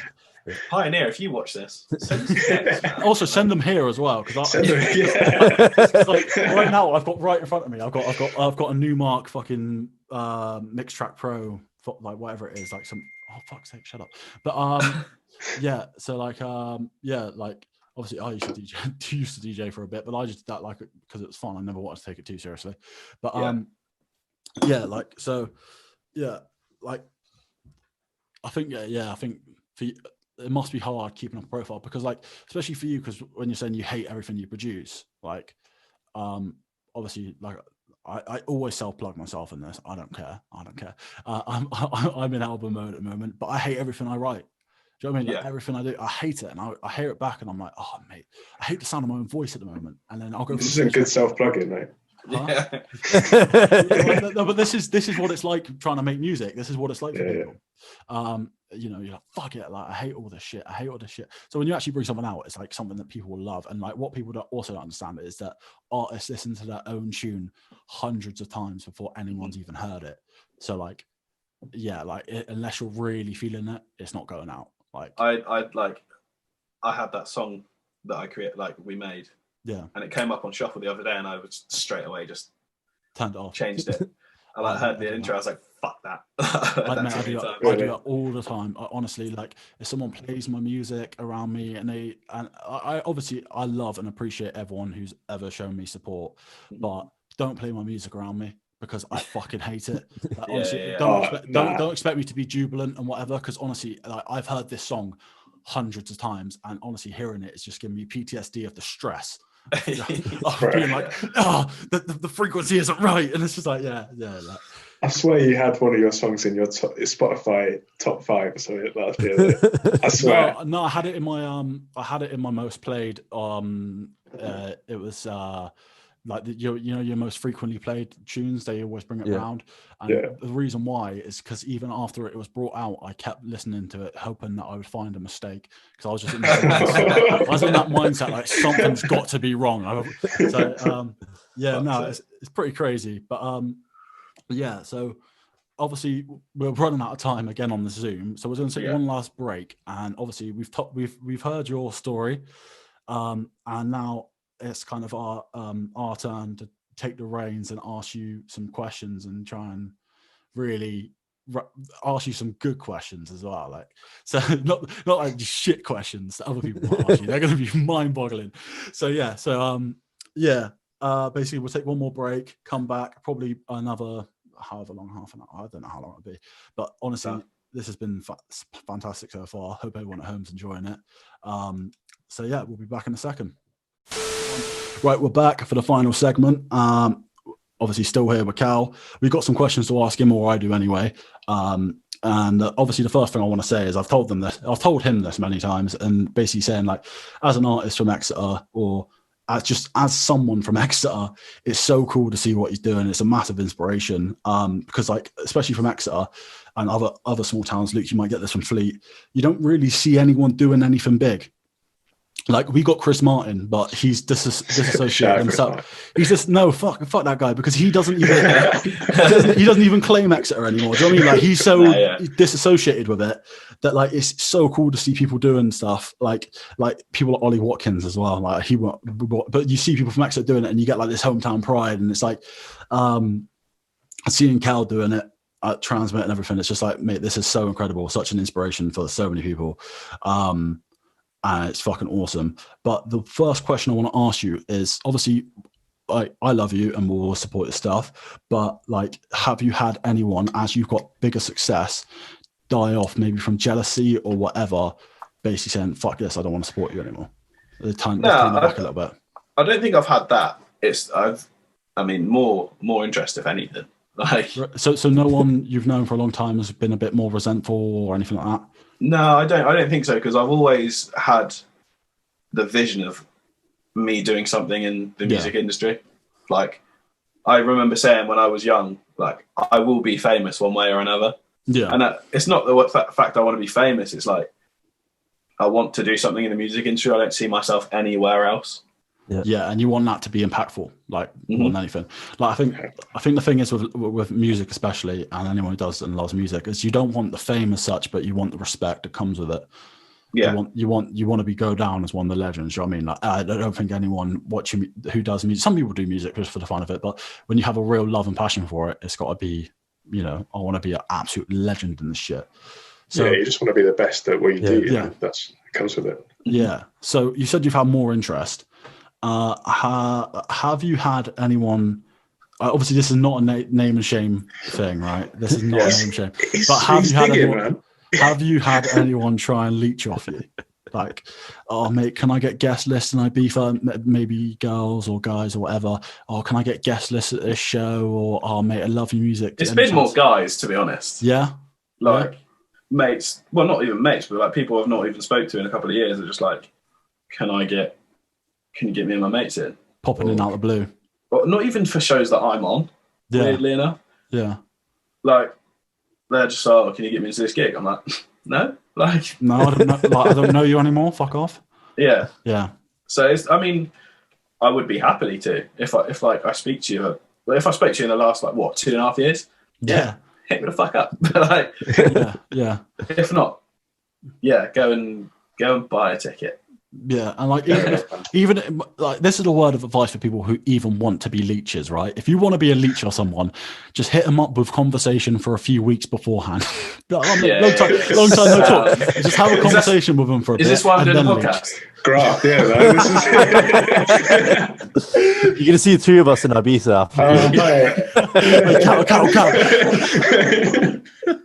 Nah, but like on a real like. If you are one of them people that just wants to leech off other people's success, please go fuck yourself. I like to say a few controversial things each podcast and alienate people, but like honestly, if you see someone doing well, and you don't speak to them anymore and you cut off their friendship, you just have to swallow your pride there and accept the fact that, like, just well, not even swallow, have some pride and not beg it, because like. You know, you had your chance to be Cal's friend, and you know, so stop begging it off him, everyone. You're not going to meet you hate now. But you hate leeches and Alex Byrne. Right? No, honestly, I cut it out the last one. Right? He goes on a rant about Alex Byrne from Love Island. It wasn't even Alex Byrne. It was the people that dress like Alex Byrne. But anyway, that's not a solid 5-minute rant. It was all cut. No one knows about this. All right, so that was all edited out. No one knows. Right, that didn't happen. Right, so but yeah, no, like honestly, like I can imagine that'd be quite annoying. You don't, you know, but that's that. If you could sum up your whole experience in music with 3 words, what would it be? What the fuck? I think that is literally it. Like, there's no other me hearing it. Like hearing all your story. There's no other way of thinking it. Like, just what the fuck? Yeah. Like I think that describes it. Like I said to you in the break, like it seems like you go from one extreme to the next, but it like it's just like every single time it's like, what the fuck is going on? How has this happened? And like like looking back at the recap videos that I recorded, like I've done 2. I did one from Reading 2018 and one from Trnsmt this year, or last year, sorry. Yeah. And just looking back, it's like, it's mad. Like, what the fuck? Again, what the fuck? Like, yeah, it's just incredible. What was it? Mike talked about you, how you're dealing with like the whole coronavirus situation. Like, I want to know, because DJing in techno and tech house, it's all such a live performance heavy genre of music. Have you been doing anything like online live performances, like live streams, or do you have any plans to do that if it continues to be this way for a while? Yeah, I mean, I have done a few like live streams from my house and stuff when I've had the stuff to do it. And I mean, I'm lucky enough that I go to uni and do music on the daily. So like, I'm not falling out of love with it. I'm not, you know, I'm just ready and I'm going to be prepared for when music does come back. It's and I mean, not I've got. Go on, Karen. sorry, it's not a pause. It's a Pep Guardiola sabbatical is what's happening right now. Yeah. Yeah. Still got love for the game, but you're going to come back. Like I've got something coming up with, like, in connection with my uni. Like, I'm doing a mix that's going out on all their social medias and stuff. Like, so there's still stuff in the pipeline. But yeah, Right. It's just when live shows come back, I'm gonna give it 110%. Yeah, Yeah, I think, sure. yeah, and if you could just put us on the guest list for all Yeah. That's sound. Yeah, like honestly, like it's just fucking incredible. The thing is, right, with you is it's you want to ask so many questions, but like I'm trying to ask really good questions. Not just like, what was it like doing this? What was it like doing this? Because it's been such a mental ride that I'm just like, mate, this is fucking crazy. But like, obviously your older brother, been massive help to you. Is there anyone else who has really like given you a big guide in music that you want to shout out? Like, even if it's early doors, giving you massive advice and what to do. I mean, anyone that I've had any connection with music in recent, like, really, like my music teacher, Mr. Hickman, shout out Hickman. Shout out Ollie. He was always there. Like, even he might not have even like done something that he knew, but like when he was letting me go in the drum rooms at lunchtime, that helps your confidence and shit like that. Like, yeah, it's mad. But yeah, no, I mean, as we stated in the first bit of the podcast, like, yeah, my dad, my brothers, yeah, they've all been a massive help. They've all been there. And yeah. I mean, Tyler, we did say we'd come back onto Tyler. Yeah. Prick gets a free ride everywhere he goes, doesn't he? I was going to say, do you plan on helping him out? Because I know he obviously records and does mixes, but it's more drum and bass. Do you plan on helping him out the same way Ash has helped you out? Well, I mean, we are in a band together at the moment. Like, we're jamming in a studio and stuff. We've got like songs recorded with a couple of our mates. So I'm hoping, like, as I've had experience in it before, I can help him with that as well. But like, he comes to all my gigs. You know, I took him to Ibiza for his 19th birthday. Yeah, fuck, I played the best ride ever, honestly. Yeah, I played a gig on his actual birthday out in Ibiza, so he was loving that. Yeah, not too bad. We went to Amnesia after as well, and he was loving it. He was popping shapes everywhere. But yeah, like, if he needs help with it, I'll definitely help him. I don't think there'll be any jealousy there because he's my brother. He's your brother. Yeah. Yeah. And I mean, if he gets big in the DJ game, we'll just do a disclosure thing. Yeah. Then you can just start going off him and just be like, yeah, exactly. Come on, help me out. When I get old, just go off him. Yeah. Yes. So you were. Sorry, Mike. You can go ahead, mate. I was going to say. So, like, obviously, you've had the maddest sets, right? But is there one moment? Maybe it's a song you played. Maybe it's just sort of how someone's reacted to something. Is there one moment that sticks out in any of those sets as like your favorite moment? Like, not just a favorite set, but like your favorite moment. Maybe you've had like the perfect like double drop or something like that, and people gone mental, and you've just been like, "This is the fucking best day of my life." See, I think it was when Stu and all my mates came out to Ibiza. Yeah, just seeing them having a good time. Just seeing them out there recording, like bopping along. Yeah, just that was so sick to watch. Like, yeah. I mean, I was meant to take my dad out there as well, but he didn't come in the end. But there were plans to be out there this year, I think. But I mean, we had plans to be at some festivals again this year. But next year, I think, he'll be out there. So hopefully, we'll make some more nice memories. Lovely stuff, man. Mike was talking. You said that some of the artists, the bad to work with. Is there anyone that comes to mind for being the best to work with? Like someone you had the most fun working with? I thought you were going to ask him who was the worst artist. Then I was like, mate, don't. If you want to name drop, if you want to name drop the bad artists as well. No, don't do that. We don't want to get sued. Don't do that. Just a good artist. I think the best artist I've ever worked for when I've been working is it's definitely been Wilkinson. I was working at Printworks on the Ram night, and it was his manager's birthday, so we gave him an extra bottle of champagne, They invited me in. They were like, "Yeah, come and have a drink with us if you want." I'm working. Sorry, I can't. But then they invited me out into London after and stuff. And then when they've played down here, like last year, he played a gig in Exeter. He remembered me. I played after him. He remembered me. He played at Move a couple of years ago, and they put me on their guest list. So yeah, it's always a pleasure to like meet him, see him, speak to him. Yeah. By the way, somehow Wilkinson's watching this. Thank you for bringing out the greatest festival tune of all time, the best like closing afters tune of all time, and Afterglow. It's that song will never die. Like I don't care how many times it's played and who plays it. It is one of the greatest songs ever. It's just iconic. So thank you, Mr. Wilkinson. not the geography teacher at Westex either. No, I won't say fuck that guy. Yeah, I was never taught by him, so no, I can't say fuck that guy. Luke, what, you got questions?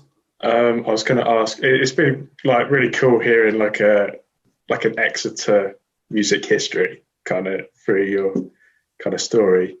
Do you kind of try and represent Exeter through your music, or just in the style? I'm not talking about like playing Combine Harvester through the halfway through the set, but like just that new trying mix to in your mixtape. trying to like to show up in the style that people like in Exeter, kind of wherever you go. See, I don't know if there is a way I can do that with my DJing. If there is, then I would love to know. But like when we were in the bands and stuff, we were always just like giving love to our home and stuff. Like it's amazing to be from somewhere this small and be able to do what I've done, and so if there is a way I can repay back. If there's a way I can pay back Exeter, then I will. Yeah, fair. It seems like everybody like admits that really everyone's kind of proud to be from there, and kind of want to go back and give back. Yeah, bro. Every single song I make, I mention it, and people can rip on it or whatever, bro. I hate and I love the city I'm from. I hate it because it's so small and there's a lack of opportunity, but I love it at the same time because you know everyone. And like this is what I'm saying about when you see Cal do something massive, and it just, bro, if you're from Exeter and you hate on that, then you're not from Exeter, because you have to like support each other and what they're doing, and love. You just love when you see, because it's such a tight-knit place. When you see someone doing that, it's just like, mate, like fucking incredible. Like it's like, and like I said, you literally know each other from growing up. Like you know each other from before all of that, like all before anyone's doing anything. It's literally like, wow, I've known this person from a kid. Like not Cal as such because it was secondary school, but like, you know what I mean? Like it's like you've known them and you see these people do big things because it's so small. It's not like in London where it could be like one guy is in one borough and it's a neighbouring borough, but the one's blown up. You got no connection. Whereas in Exeter, it's literally like, and I think everyone will. And this is why I said fuck Chris Martin earlier. It's because he's from here and he's done nothing. I really hope he like finds out about that. Try and blacklist me from the industry, Chris Martin. You won't be able to. I'm too powerful. But no, like that's what I'm saying. Like it's being from such a small place. It does give you that like that you get that real hometown connection. Like. And like you can't explain it unless you are from a small place, like but like at the same time, like I said, it's very hard for anyone to really make it out, which is what I say. And it sounds stupid, like you're not going to make it's not the ghetto, like, but it's like the fact there's just no spotlight down here. So like I said, I keep drawing back to the fact that Cal fucking did mainstay in Trnsmt. It's just incredible. Do you know what I mean? It's incredible. So like I think just to answer Cal's question a bit for him, I think the fact that he's even doing that is giving back to Exeter, because people were saying there's DJs in Exeter for people to listen to. Do you know what I mean? If he said his Cal isn't going to go out there and say I'm from London, like he's going to say I'm from Exeter. So they think, oh shit, there's more people down here. Do you know what I mean? So I think that in itself is given back to the city, but you can't necessarily do it in DJing because you don't really have the lyrics. You don't write your own lyrics to say, you know, how much you like. So yeah, I think Cal, you give back to Exeter without knowing. You know what I mean? And you give people inspiration here. Oh, don't you make me cry. Good answers, man. Good answers. Jeez. You can be my PR specialist. Yeah. All right, just get me on that guest list, son. It's there, mate. Don't worry. All right. But no, like honestly, like Exeter we do love you, but like I don't know, like it's a strange place. It can be quite a toxic place at times as well.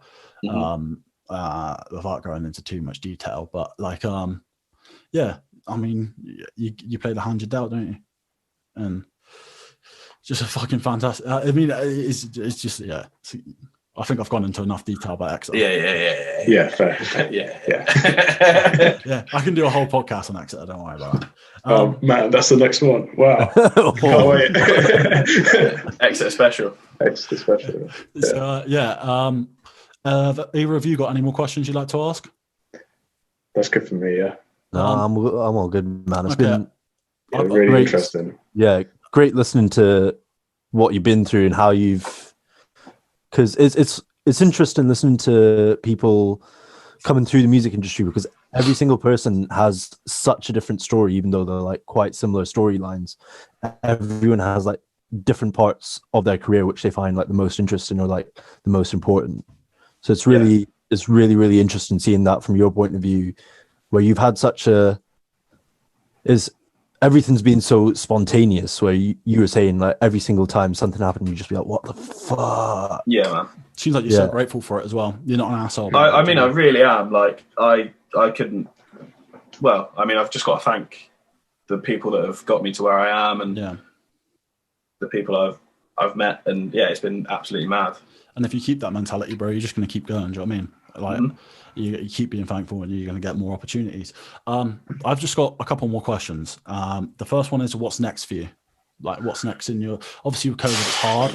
But what's like your like, from what you can tell, is it more singles, more music? Definitely, yeah. I'm going to be in the studio at the end of this month, and going to finish a track that I've been collabing on. So we'll get another couple of tracks out there soon. Hopefully an EP next. Oh, this is actually helping me with my uni stuff as well. I need to. Yeah. Anyway, that's a different. So yeah, and it'll be another single. Hopefully an EP next year. And just a fuck ton of shows. I really, really, really want the shows to come back in a big way. We all do, mate. Exactly. Trust me. But so everyone, make sure Cal's socials will be down below. So make sure you keep following him to keep on tabs with him and support him. Obviously, fucking talented geezer. Don't let COVID kill out the artists. My last question for you is, what's your goal? Like, what's the end goal? My goal, man, just to carry on what I'm doing, be comfortable, like, money-wise.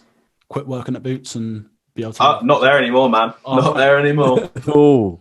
But yeah, just be comfortable, be happy, and just keep playing shows. Keep playing shows till I can.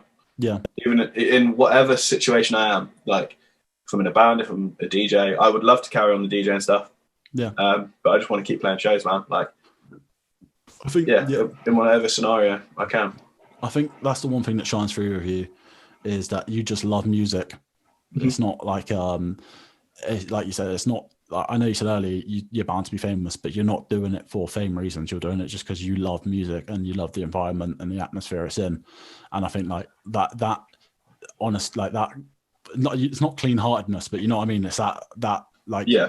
I just don't see myself in any other sector, and that's got to take. That's gonna. Do you know what I mean? It's gonna take you somewhere. Like, I think it is. The hardest. I think anyone who loves music, the hardest part is trying to accept that it might be over. Do you know what I mean? So it's about keeping that going for as long as possible. I know, mate. Honestly, I had a potential job offer in London. And my brother was like, "Oh, you might have to give up the music." And I was like, "Oh, well, how about if I just turn down the job offer?" Like, I don't, bro. It's just not happening. Do you know what I mean? Like, yeah. Like I think with anyone who listens to this can understand how much you love music, and honestly, if they don't go follow you and support you, then fuck them. You know what I mean? Like, we know a lot of people as well. Like, a lot of our people that are friends and people that will watch this are big fans of house. And I've tried plugging you as much as I can. Honestly, after these 2 boards, I've actually actively tried it. And so hopefully now they've heard your story and everything, they'll be even more likely to go listen to your shit and go. Well, I mean, I should be back in the land of Scott next summer if everything goes Nice, man. Yeah. Go- Just Go going back to what Mike said about loving the music and you saying you're bound to be famous because it's just what you love. Yeah. You can sort of just, when an artist has that energy, you can sense it through their music. And it just sort of like, you translate the emotions so much better when you love what you're doing. Mm-hmm. And the way you've talked about it, and obviously this is the first time I've spoken to you. I listened to your music in the shower while I was getting ready for this, and that's about all I've had on you. But you can sort of tell, like, just when someone like loves what they're doing, like when I listen to Mike's music, and like I feel like now that I know what you've been through, when I listen to your music, it will sound a bit different. Yeah. If that's weird to say, but like when you know the emotion behind it, the music just translates the emotion so much better as well. Mm-hmm. Absolutely. So, like, if someone wants to get into, obviously it's probably not best to be saying at the end of the episode, but like now's a good time to be listening to him. Like once you listen to his story, it just makes the music sound a lot better. And also with you as well, because like I said to you in the break, you're such a relatable guy. It makes you want to go support them. Like you see some DJs, and like you said, there's some of them are assholes and you deal with them. Whereas you, it's like I said, like you're there performing you got your foot in the door, and then you've got another opportunity, you kill it, and then you got another opportunity and you kill it, and it's so relatable to so many other people because like. You know what I mean? He's just a relatable guy. So like people want to go and support that. Whereas if you're like some, like you're not very down to earth guy and you got your head in the clouds and you're just a bell end, then people think, oh, fuck this guy. You know what I mean? Like you're not going to get very far. Whereas you see Cal and like, it's just for me. I knew you were going to say bell end, or I don't know why. I was just thinking about this next word's going to be bell end. But yeah, no, like, you know, you're just like, you know, you're Cal. You know what I mean? You're just the relatable guy who loves music, and it's just like, bro, of course I'm going to support that. Do you know what I mean? So like, it goes that much further than in being genuine in it than being some just like I said, some bell end. Yeah. Obviously, do you have anything you want to say? Anything more you want to add? Nah, boys. Well, thank you for getting me on as your guest. No, thank you. Honestly, thank you. Thank you very much. Honestly, you've done more for us here than we've done for you. I promise you that. Yes. I promise you that. Thank you so much, man. It's been No worries, boys.